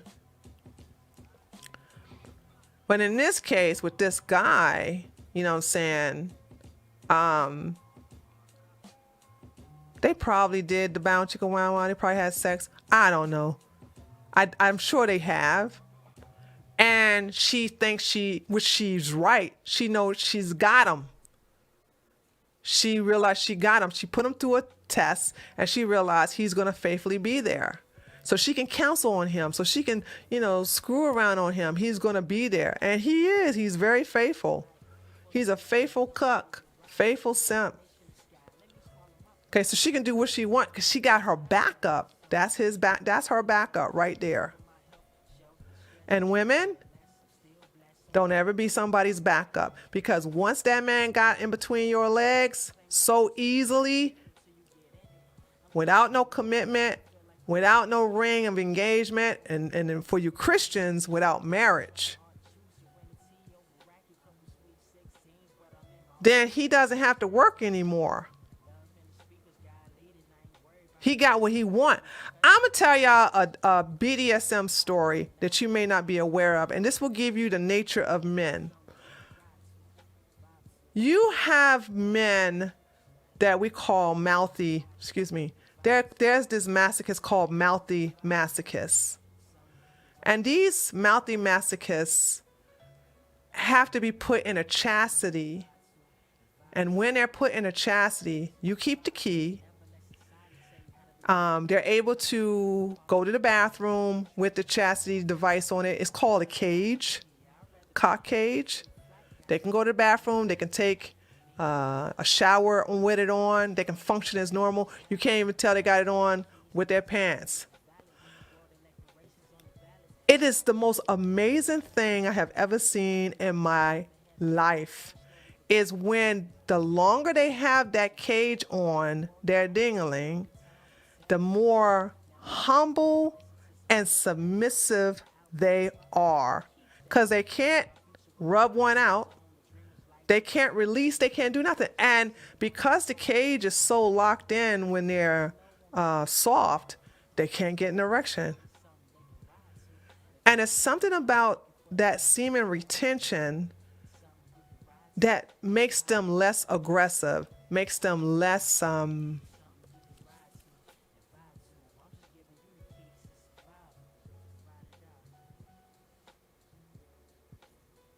men, it really kind of like calms them down. Because if they're mouthy, you know what I'm saying?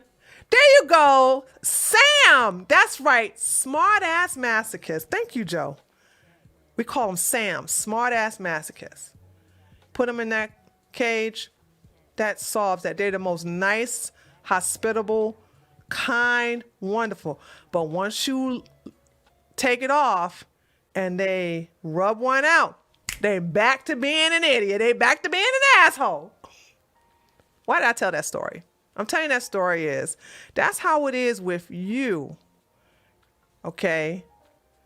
You was something they were aiming for, and they was doing everything. Oh, I'm sorry, I forgot something.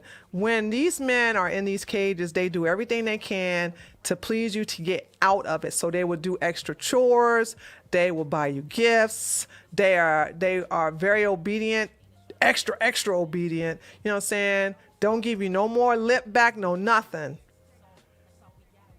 And because they're doing everything to achieve the release of being in that cage. When you are with a man that's specifically there to get at you, he's not trying to be a companion. He's not trying to be your husband. He's just trying to get in between your legs. He's going to be so sweet and so nice, and he'll pressure you, and he'll sometimes maybe even try to guilt you. But the goal is for him to get in between your legs. And once he accomplished that, there is nothing left for him to chase after. Men like to chase. This is the reason why you have you got to be careful, ladies. Be careful. A lot of these broken men that that you will find in the comment section or whatever. Okay. Because that's what these dogs are. They don't want to get the nasty, diseased, infested women on the left, these modern women. They want you because you're the ultimate prize. But they diseased, infested too, because these men brag about how many women they bang. You never want to get with a man who has banged a lot of women. He's going to more likely have diseases. I promise you. When these men, that is something, they can brag about that with themselves. But whenever I see a man bragging about how many women he done laid down, I'm like, you got herpes. You got chlamydia. You got HPV.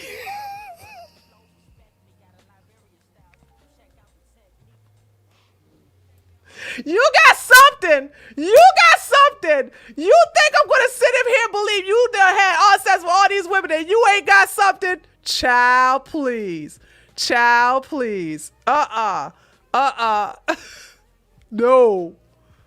Don't think that's something good. These men brag about all these women they laying because they think that's going to make you go, ooh, I bet you know how to get down in the bedroom. You could teach men how to please you sexually in the bedroom, but you can't undo them STDs, girl. Jock itch. Okay? And you young people, stop having unprotected sex. God. That's what I'm saying. Ladies, if you're traditional, you don't have to worry about this because you ain't going to be having sex with these men. I'm just talking to the men because you got men they're just nasty. Because when I talk about wear a condom, I'm talking to the men because y'all nasty. Y'all so horny, y'all so nasty, y'all don't care. Idiots.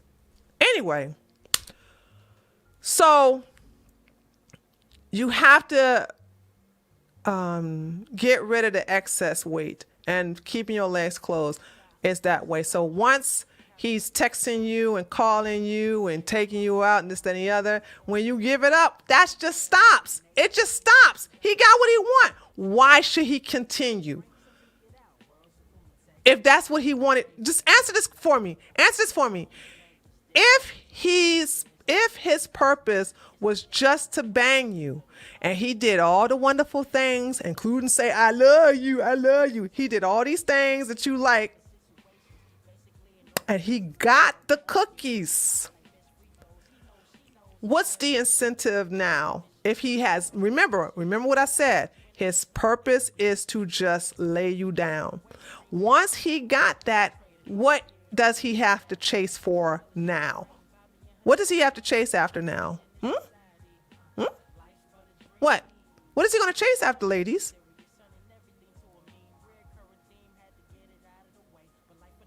There you go, Aaron. You should. Don't ever. A guy told me about more than 3 women he got in bed with, and I was instantly unattracted to him. Go for. That's right. Nothing. Nothing. Nothing. There's nothing for him to work for. And I think that's the reason why women who are aggressive, women who, like myself, you know what I'm saying? Like I amazed a lot of women in my comments section when they were just seeing how I was just dogging these guys out. And it was like, I don't understand this. Why do they let you talk to them that way? I said, because they're thirsty and they like to chase after something that they can't get. It's like something about these insecure men. The more you reject them, the more they want you. And that's a shame. And I hope you men do not be that way.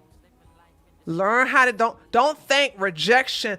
There's a different type of rejection. There's a playful rejection like, I don't like you. And there's one like, I don't want you. You see what I'm saying? There's two different type of rejections.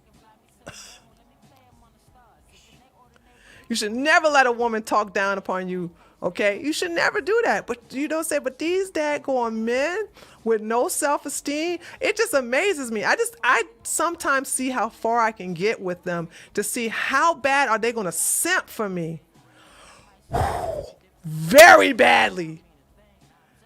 To the point where I'm like, I'm just going to block you, dude, because you're just pathetic.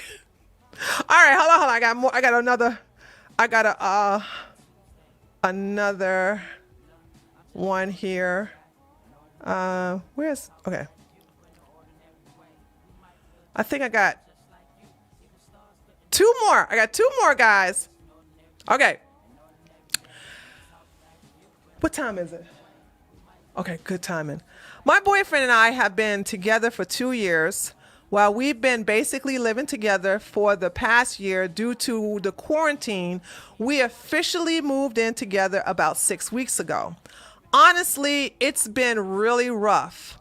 We've had many external stressors over the last 6 months or so, family, work, moving in, etc., that I have put a lot of strength that have put a lot of strain on our relationships.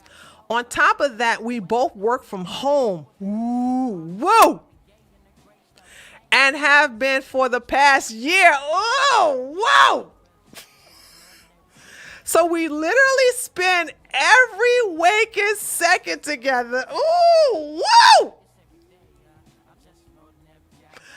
I'm an introvert, but in the past, I never felt like being around him was draining. However, since we moved in together, I feel like I'm always incredibly stressed and can't even motivate myself to hang out with anyone else because I'm always so drained. I get excited when he hangs out with one of his friends because I get to have some alone time away from him. Wow, I can feel that. I can feel that. My stress is also taking a big toll on my health, as I developed several ailments over the last couple of months that I've never struggled with before. Gas, indigestion, random rashes similar to eczema. I feel like, that's stress related. I feel like we're becoming one of those old married couples where the wife is constantly nagging and snapping at her husband over every little thing, and I absolutely hate it. I absolutely hate what I have become. One example of contention between us is with his furniture. He has a huge armchair, ottoman, and 8 bookshelves and several paintings, 6 of them to be exact, that I knew wouldn't fit in our new apartment. But they are all sentimental to him, so he won't get rid of them. The week before we moved, I made it very, very clear that the furniture didn't fit, which again, I knew it wouldn't. That he would already have a backup place to put his furniture, whether that be at his friend's house or a storage unit. I explicitly told him that it would not fit. I wanted the stuff moved to where his backup place was on the same day the moving truck picked it up, because I hate having a cluttered house. Well, we've been in this apartment for 6 weeks, and guess what? All of his furniture is packed in this apartment. And it's been here since we moved, blocking the hallways and closets. And because we have nowhere to put it, it's so aggravating because every single week he tells me, I found a place to put it and it will be gone this weekend. But then when the weekend comes, nothing happens. I've tried to be patient with him because I know he's sentimental about it. But I'm so sick of having to carefully maneuver around the apartment because of all his stuff, and I feel claustrophobic because of it. I just feel like he makes so many false promises just to shut me up. Even when you're so nice. Oh my God, you're so nice. Even when he has no intentions of following through with the promises he made of removing them. We've talked about it many times, but it just doesn't seem to be getting that much better. Is there any way getting past this?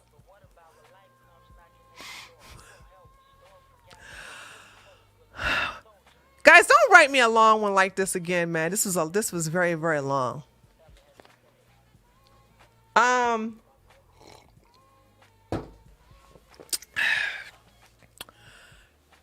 This is another case of you taught him how to treat you.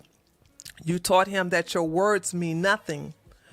And just like the other chick, there is no consequences and repercussions for him when he breaks his word with you. Now, you sound like a very nurturing, forgiving, soft. I don't mean this in any disregard, okay? My personality is that which would not make a good mother. So you are who you're supposed to be as a woman, feminine, soft, patient, blah, blah, blah, blah, blah, blah, blah. So you have to take my advice with a grain of salt. But if I tell my man not to move his stuff into our apartment because one, it's too small, and two, we have a place to move it in, and he moves it in anyway, when he gets in, I would look him in his face and I said, if your shit is not out by tomorrow, I will put it out, or I will have the Salvation Army come get it. I'd rather burn this bridge now than to do it later under this lease. And that'd be the end of that. You know what I'm saying? You're not going to keep telling me, oh, I'm going to get it out, I'm going to get it out, I'm going to get it out, I'm going to get it out, I'm going to get it out, and he is still there. And the thing about it is, he ain't going nowhere where you can actually move it out while he's gone. But I would do it in his face, though. That's the thing. I'd be like, I don't care you here. Dude, I would burn this bridge so bad. But here's the bad thing about it, though.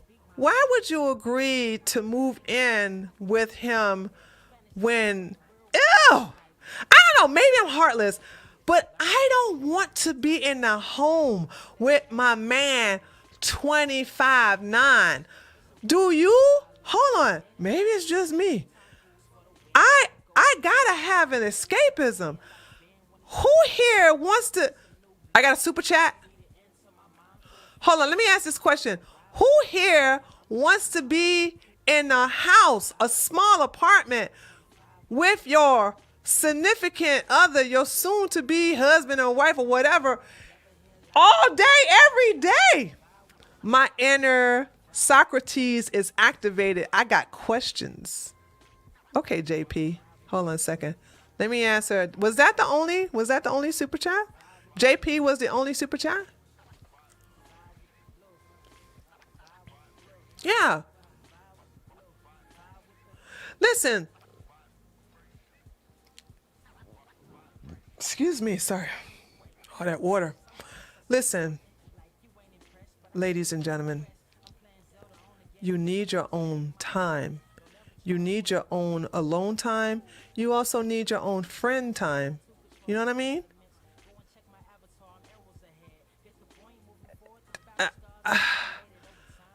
unless you're needy, and there are some needy people who need to be under their significant other all day, every day. That sounds like hell to me. I too would be under a lot of stress if I was under my king all day, every day.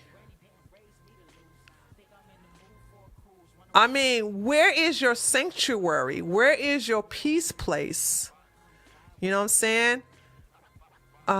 We all need, unless you got some issues in your head, we all need that alone time to reflect. And that's the reason why, she feels so great when he leaves and go hang with his friend. But I'm also thinking that he feels the same way. I don't think this is going to work.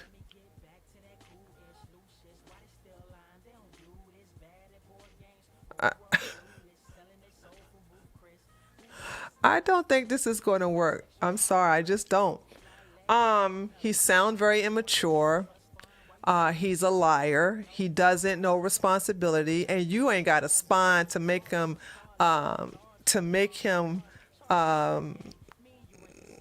have the consequences for lying to you. Okay, none. There's no consequences for that.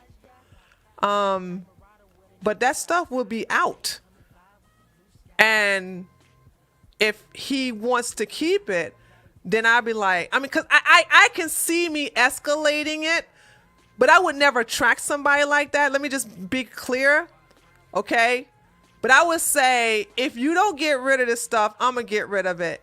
And then if the Salvation Army comes up and he ain't got it in his own storage, then some things about to get damaged. Okay? These sentimental things of yours, they about to get messed up, okay?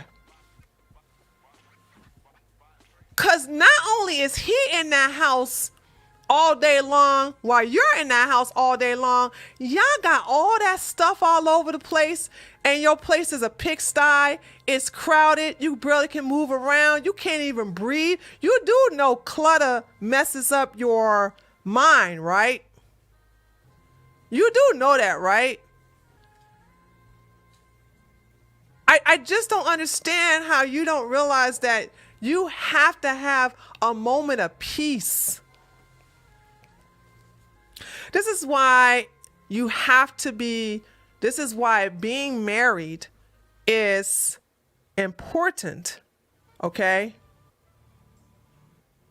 All right?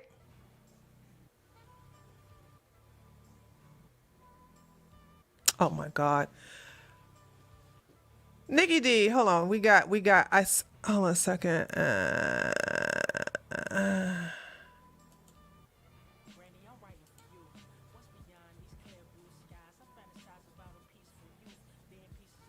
Okay. I don't know why these Manosphere guys always come into my chat.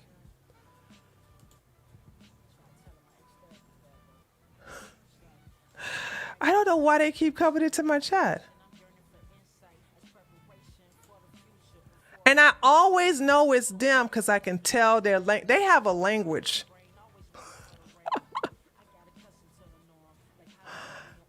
Bye, Jamal. See you later.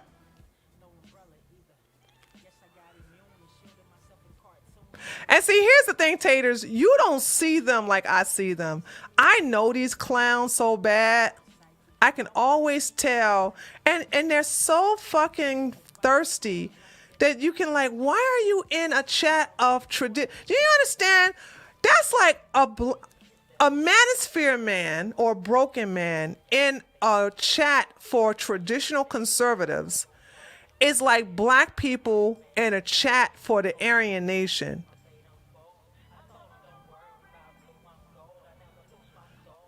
Why are you there?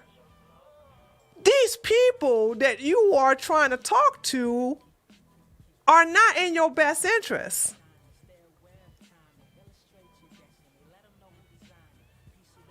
And And so they come into our, and it's not like I don't tell it all over and over again. Hey, I'm a traditionalist. Hey, we are here for marriage. You know what I'm saying? That's that.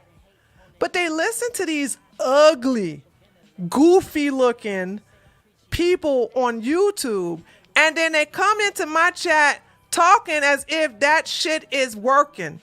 That's why I told these monkeys, I said, look, y'all need to get off my channel. Go take the black pill so you can stop wasting your time in our chat. I don't want broken. No. Here's the thing, J Mass. I've said this before, and I don't know how many times I got to keep saying this. We are traditional conservatives. If you are a liberal, if you are a roach from the black community, if you are left-leaning, and if you are modern, you don't need to be in my chat. You don't need to be subscribed to my channel. You are not wanted here, and you don't need to be here. I say this almost every stream. And I don't understand, maybe because monkeys don't know how to read, but it's also in my description box. It's also in every video. Excuse me, it's also in every description box under every video. So I don't understand why anybody who's not these things are coming into my chat. Because if I see you, because I know how they talk, I'm going to get rid of you every time. I don't care. You don't belong here. I don't go to the Manosphere and go into their chat. I don't go into the Red Pillars and go into their chat. I'm not no pick-me girl. They don't like marriage. I like marriage. They're not getting married. I'm getting married. You see what I'm saying? They want to pump and dump. You ain't getting no pussy until, you know what I'm saying, we're married. So it's like, so you understand, our ideologies are so different. But it makes you think, who's the thirsty one? Them coming into my chat or me allowing, first of all, I'm not allowing these monkeys to stay in here, okay? I'm not allowing them to be here. But they'll talk amongst you all, and I don't see it because I'm not paying attention to the chat. I'm looking at the chat right now. Okay? What the hell? Hold on. What the hell does me being bisexual have to do with anything, J Mass?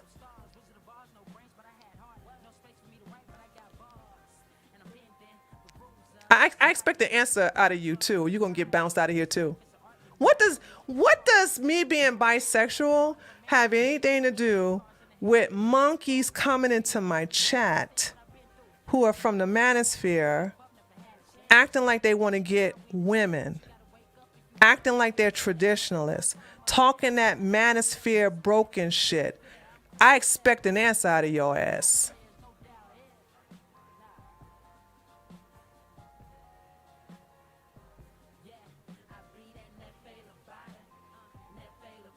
Hey, Smiley Glitter.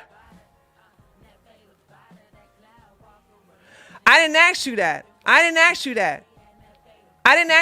I expect a fucking answer, because that was suspect. Why? Do you think I'm ashamed of my being bisexual?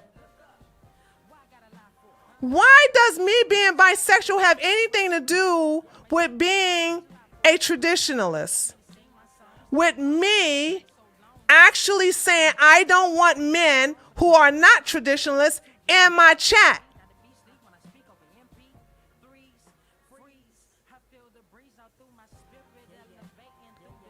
Like you brought that out for some reason, because you want to get married. Okay. Hold on.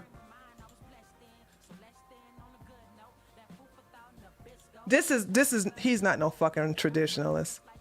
This is a goddamn infiltrator. This is a monkey infiltrator. This is a infiltrator.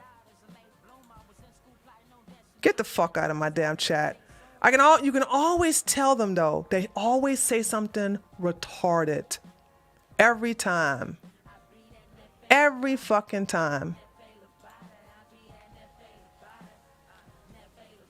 Now, chat, let me ask you something. I want to get married. I'm going to get married. Explain to me who I'm going to get married to, a man or a woman. Go ahead.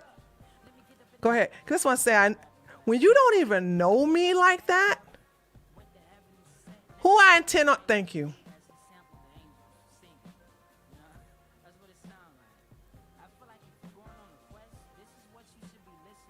So this is a guy who's from the manosphere pretending to be a right-leaning. Dude, you could just go ahead and unsubscribe and go fuck off because you just showed yourself. I mean, maybe the monkey didn't know what a fucking bisexual woman is, but let me tell you about a bisexual woman. She goes both ways. But there's one gender she prefers over the other. That goes with every bisexual woman. And I prefer men over women. And I never will be married or engaged to a woman. It will always be a man. And next year I will be married to a man. But you don't know this because you're not part of my conservative movement. You're not a conservative. You're not a right winger. You a fucking goddamn infiltrator. They always tell on themselves. They always telling themselves, don't they? Oh, thank you, Smiley Glitter. A biological, natural man, XY chromosome. XY chromosome. Okay? XY chromosome.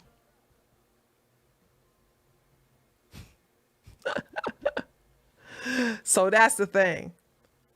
That's stupid. You bisexual? Yeah, I am bisexual. So?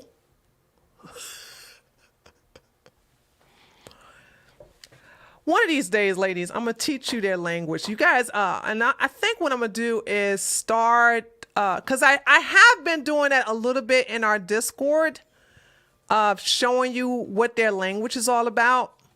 Okay? And so super straight. Is that still a meme? I'm gonna show you their language so you can see how they can't help themselves, dude. They can't help but say stupid shit that just basically make them reveal themselves. Did I finish? I got one last question. Oh, okay.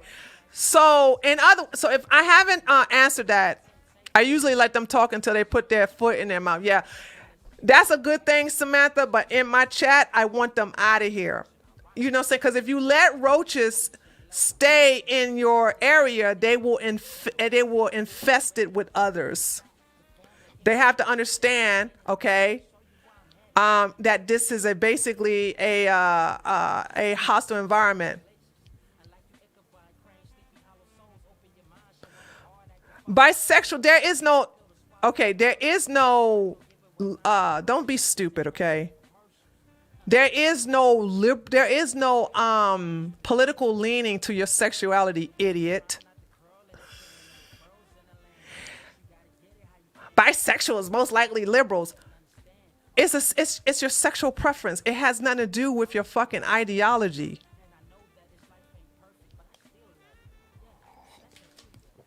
You do know I have some gay conservatives in here, right?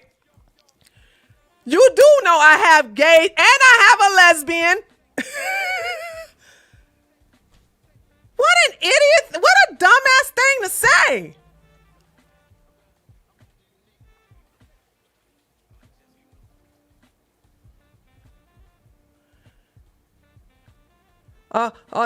Sorry, all my lesbians and my gay men. You can't be right wingers because you're gay.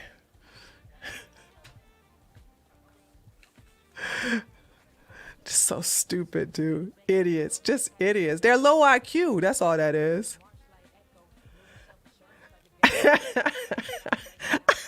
Lion Blue's like, because Dark Star is our only. Hold on, I do believe Dark Star is our only lesbian.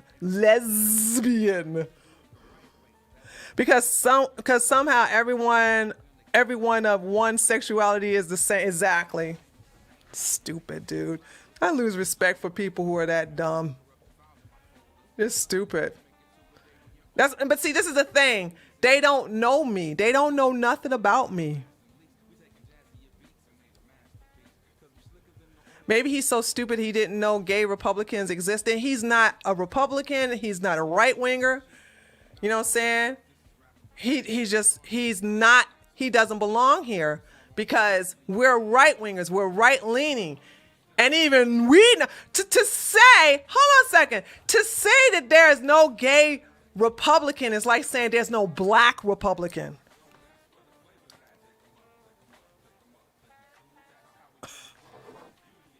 It's really a stupid thing to say.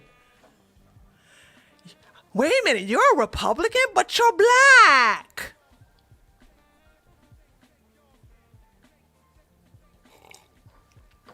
I'm telling you, ladies, do you understand that this is how you can tell when you're talking to somebody who's fraudulent when they say stupid shit like this? You know they fraudulent. Why do they think gays like paying taxes? I don't know, honey. I don't know. All right, let's read my last one, guys. What time is it? Oh, shoot. Man, I'm having fun with these questions. Let's read my last question.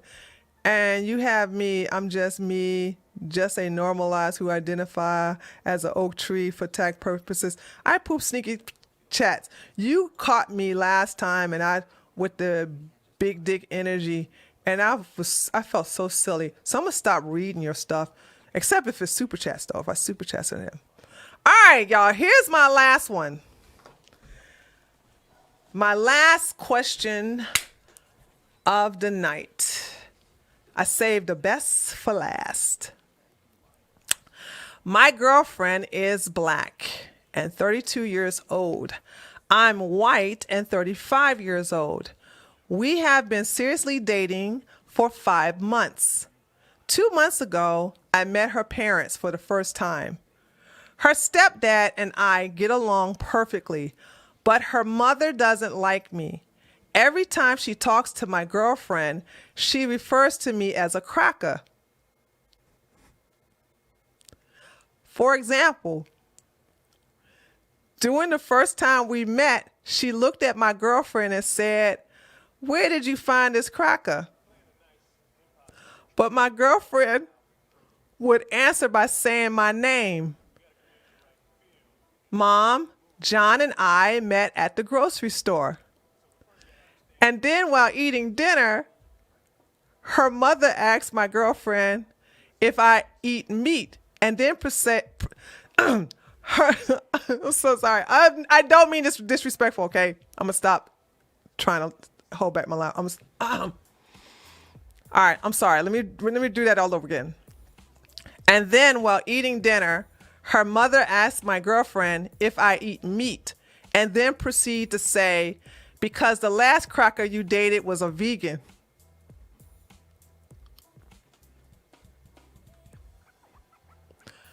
Oh yeah, she doesn't talk to me directly. She only talks about me or asks questions about me by directing them to my girlfriend. Luckily, her stepfather sensed that I was uncomfortable and invited me to their garage to admire one of his antique cars that he was rebuilding. Her stepfather is very respectful and apologized for his wife's behavior. That night, I asked my girlfriend, why does she allow her mother to talk to me that way? She brushed it off as her mother being pro-black and says that she's stuck in her old ways and to not take it seriously. It's nothing personal. I told her that it makes me feel uncomfortable and I have to take it personally because she's personally calling me racial epithets. Suddenly, we begin to debate about racial slurs and why being called a cracker is not as bad as being called the N-word. Suddenly, we begin to debate as racial slurs of being. She said that as a white man, I should be more sensitive to black people and be more patient with the way they cope with systemic oppression. Oh, you dated a liberal. That's what you get. So y'all gonna stop dating these daggone liberal black women. I have been around her mother twice after that, and nothing's changed. So I decided that I don't want to meet or be around her mother anymore. See, chat. Hold on, where's my chat? Chat. This is how you defend yourself. This is how you defend yourself. You don't. Oh my God. This is what I'm talking about. You do not submit yourself to be abused. Do you see what I'm talking about? You have to take up for yourself. Her mother, first of all, we're going to talk about that anyway. But do you see what I'm saying? Where's David Carroll when you need him?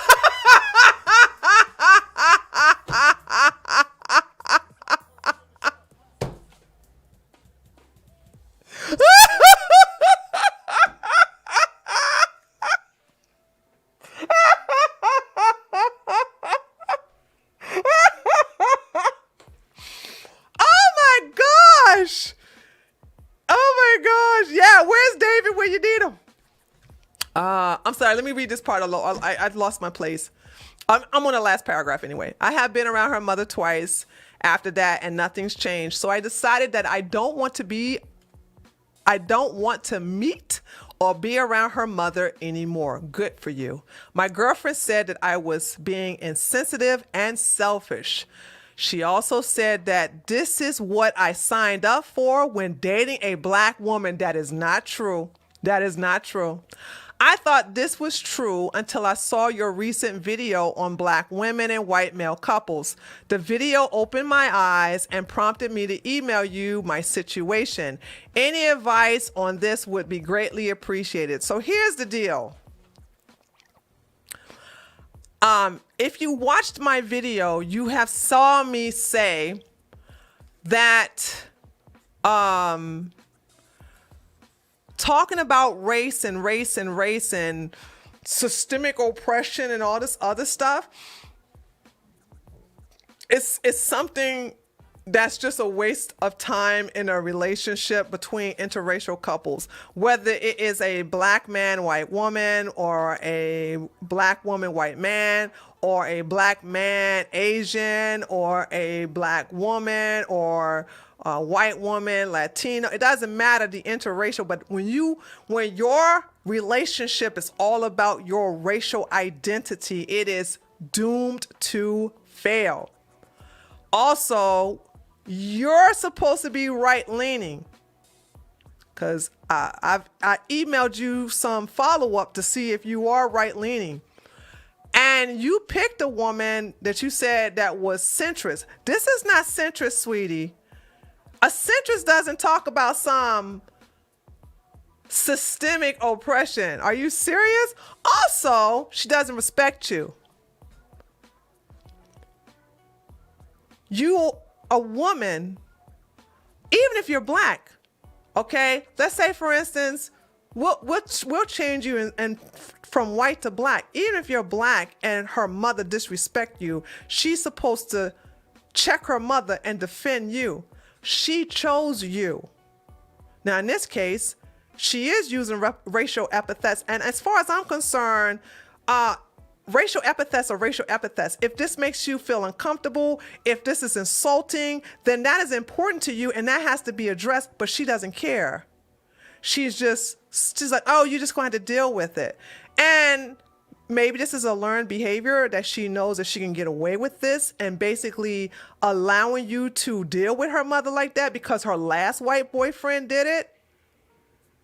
But now that you're standing up for yourself, she's guilting you and trying to shame you to subject yourself to that type of abuse. Like mother, like daughter, baby. I don't understand how you have not seen that already. The only difference is she's not calling you a cracker. She's inadvertently calling you racist because you are selfish. And what was the other one?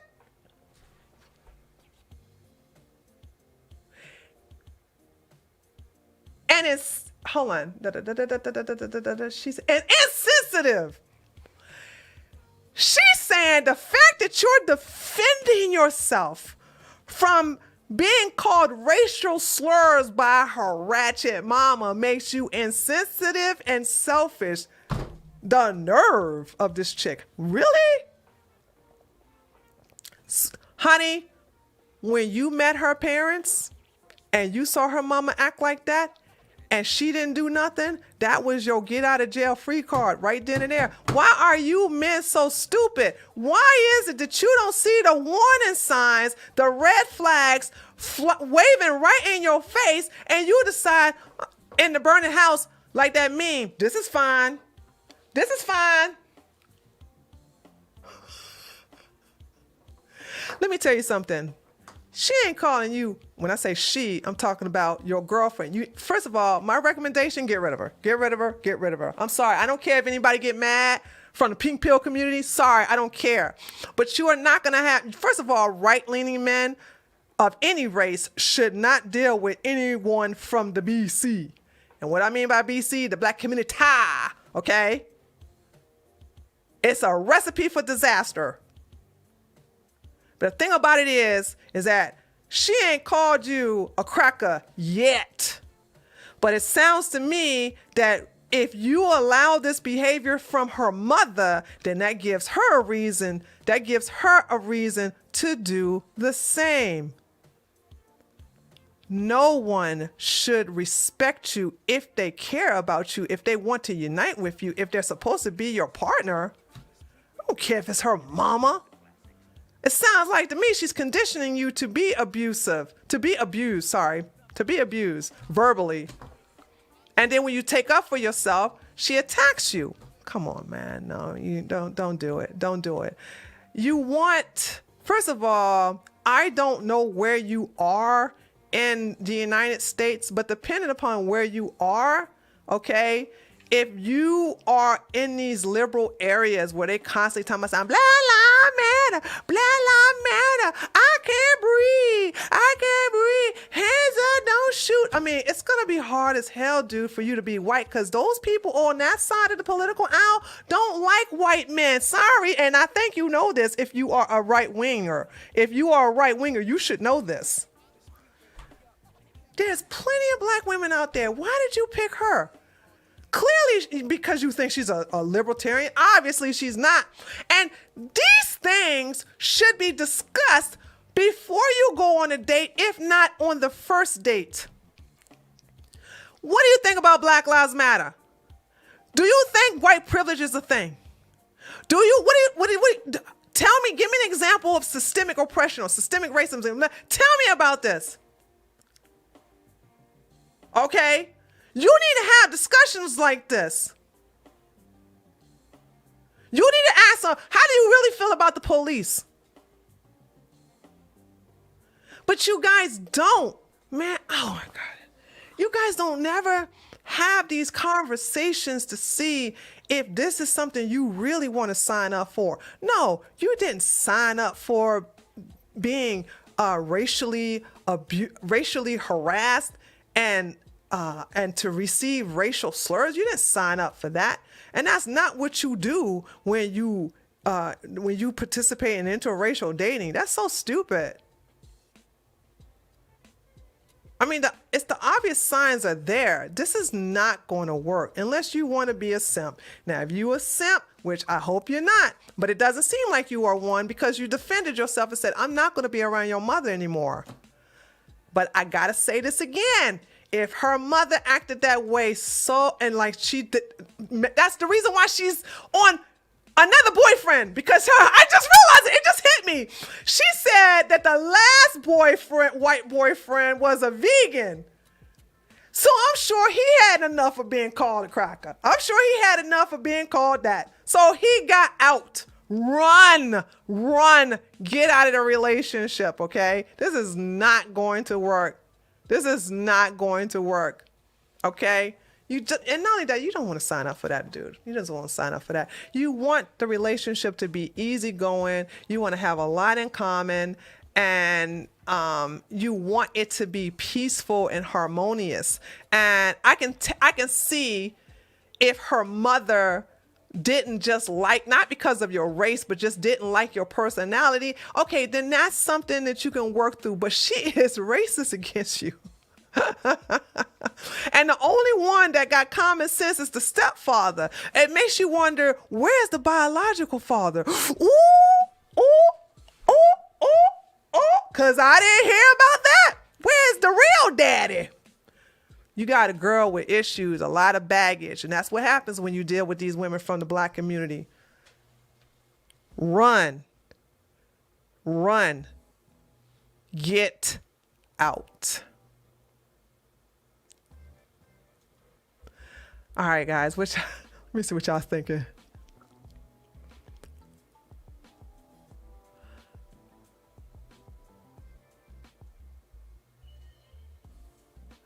Hold on. Is this monkey still complaining? Dude, shut the fuck up with your bitch ass. This monkey still, I've been following you for years. Shut the fuck up, you simp.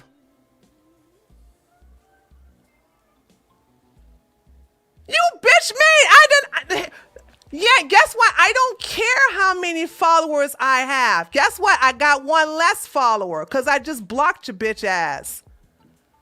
Fucking monkey.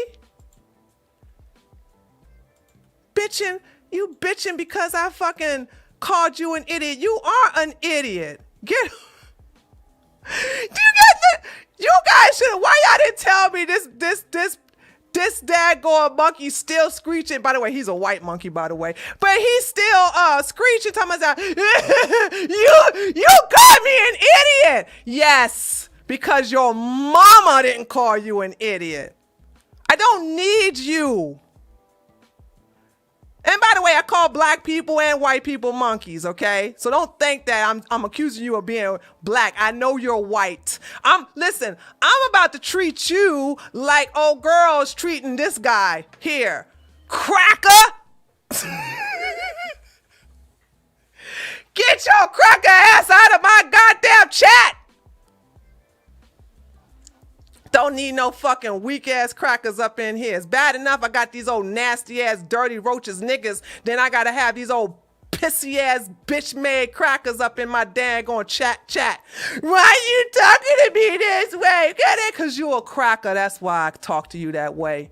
You a bitch made cracker. Shut the fuck up. Get the fuck out of my daggone chat. Nobody asked you to be here. I don't care if I got 20 people listening to me.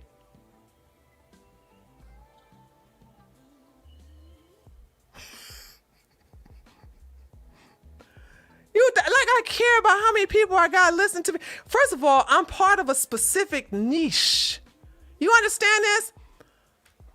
I am not that there is no group I'm appealing to. You're not hurting my feelings by saying, hey, that's why you got only 60 people here. I don't care. Dude, keep it up. I'll get rid of I can't get rid of because everybody else in here is a right-leaning a centrist, but understand here, I don't care about these numbers. I actually love what I do. And here's my goal. I'm going to tell you a secret. I never said this before. But as long as I got 10 people in my chat, I'm happy. And of course, obviously, I have more than that. Okay? But my views don't make me. I came from a big channel, baby. I know a big channel when I've had a big channel. You know what I realized? I can't keep up with the chat when there's a whole lot of people going by. See, and ladies, see what I'm saying? And leave these weak white men like this alone. Spineless. Okay? The spineless one. Oh my God. I can't believe. I called him an idiot like what, 30 minutes ago, and he's still in my damn chat crying about it? Yeah, Unique Laura, a straight baby.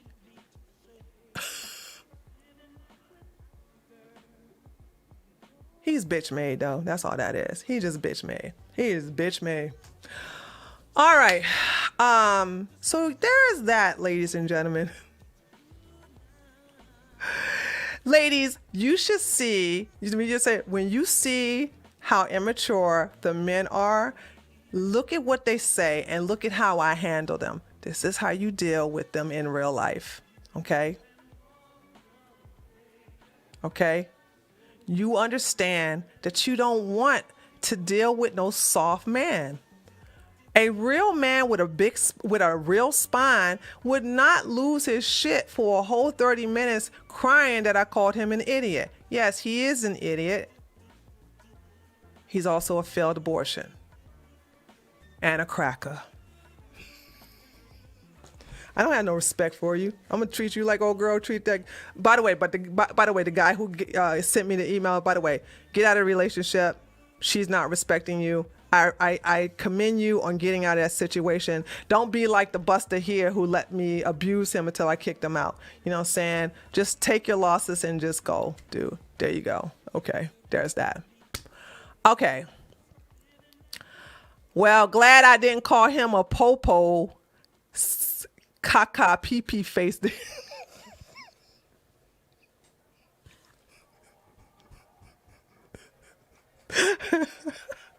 All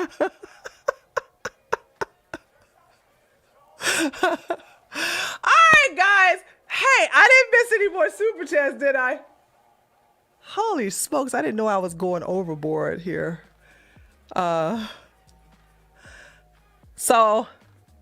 Okay. Does anybody have any questions before I sign off? I am going to ask now or forever hold your peace. Hold on. Okay, here we go. I hate this delay that we have here, for real. Time flies when you're roasting roaches. Yes, Muhammad, it doesn't it? I was wondering if I can get your opinion on something. Go ahead, Rose, ask. Why is she dating white dudes even though she despised them? I don't think she despised them. I think she wants to conquer them. I think she wants a simp. And maybe she had, I personally don't believe she despised them. I think she wants them to be subservient to her. And she's finding more success in white men. But when she finds one that stands up to her, she tries to break him by saying that, he's being insensitive and selfish. So there's that. What are your thoughts on conscious black conservatism? I don't agree with most of the things they say because they're catering to the black community. I love them as my friends. They are my friends.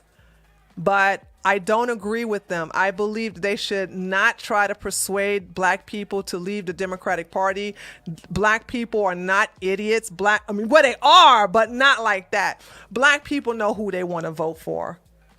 And and you can't, the Republican Party are never going to give them reparations. When I say them, black folks, the Republican Party are never going to cater to the black caucus. Come on, just stop it.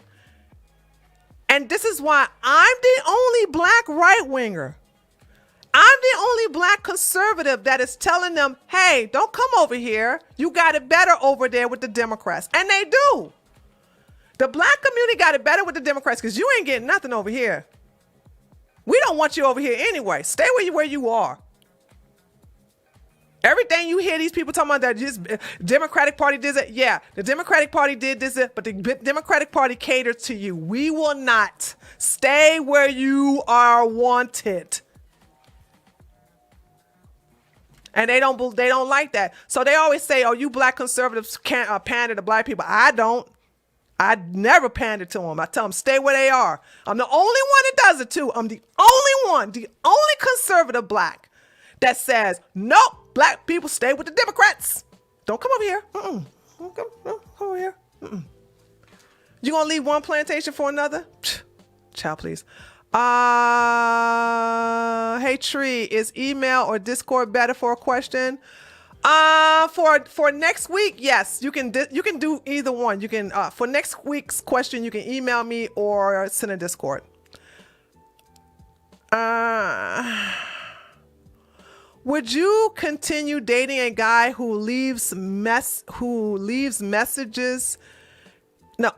Sorry. Would you continue dating a guy who leaves messes and doesn't clean up after himself? Woman in my life tolerated it, but I do not want that in my life. I don't mind cleaning up, but what they clean is what?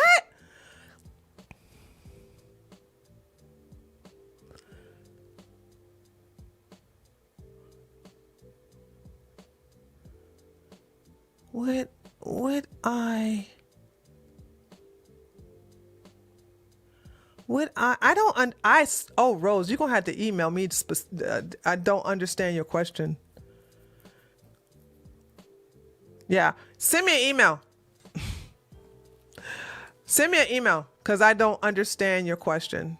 So there's that. Okay. Okay. All right, guys. Hold on a second. Let me put you guys here and there. Okay. I am going to go now. I will see you all Sunday for my political stream. I enjoyed. Thank you to everybody who sent me a question. I hope you didn't take anything I said offensively, except for the people who are cussed out. I hope you are very offended for what I've said to you and blocked you out of my chat. Get off my channel. Obviously, I don't want you here, and I don't care if I have a lot of numbers. I am only catering to a small niche of people. My channel is never going to get big, so you're not shaming me about it, okay? I like it this way, okay? All right.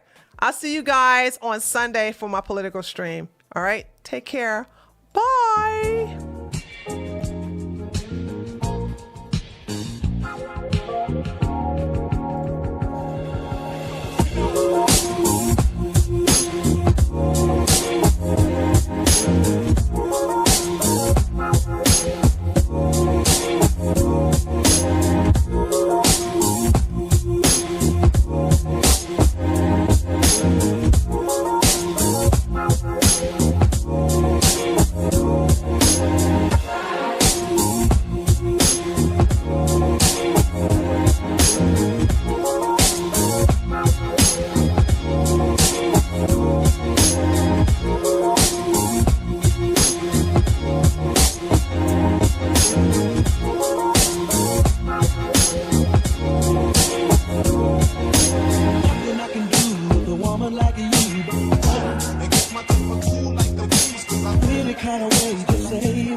Kind of way to say what's on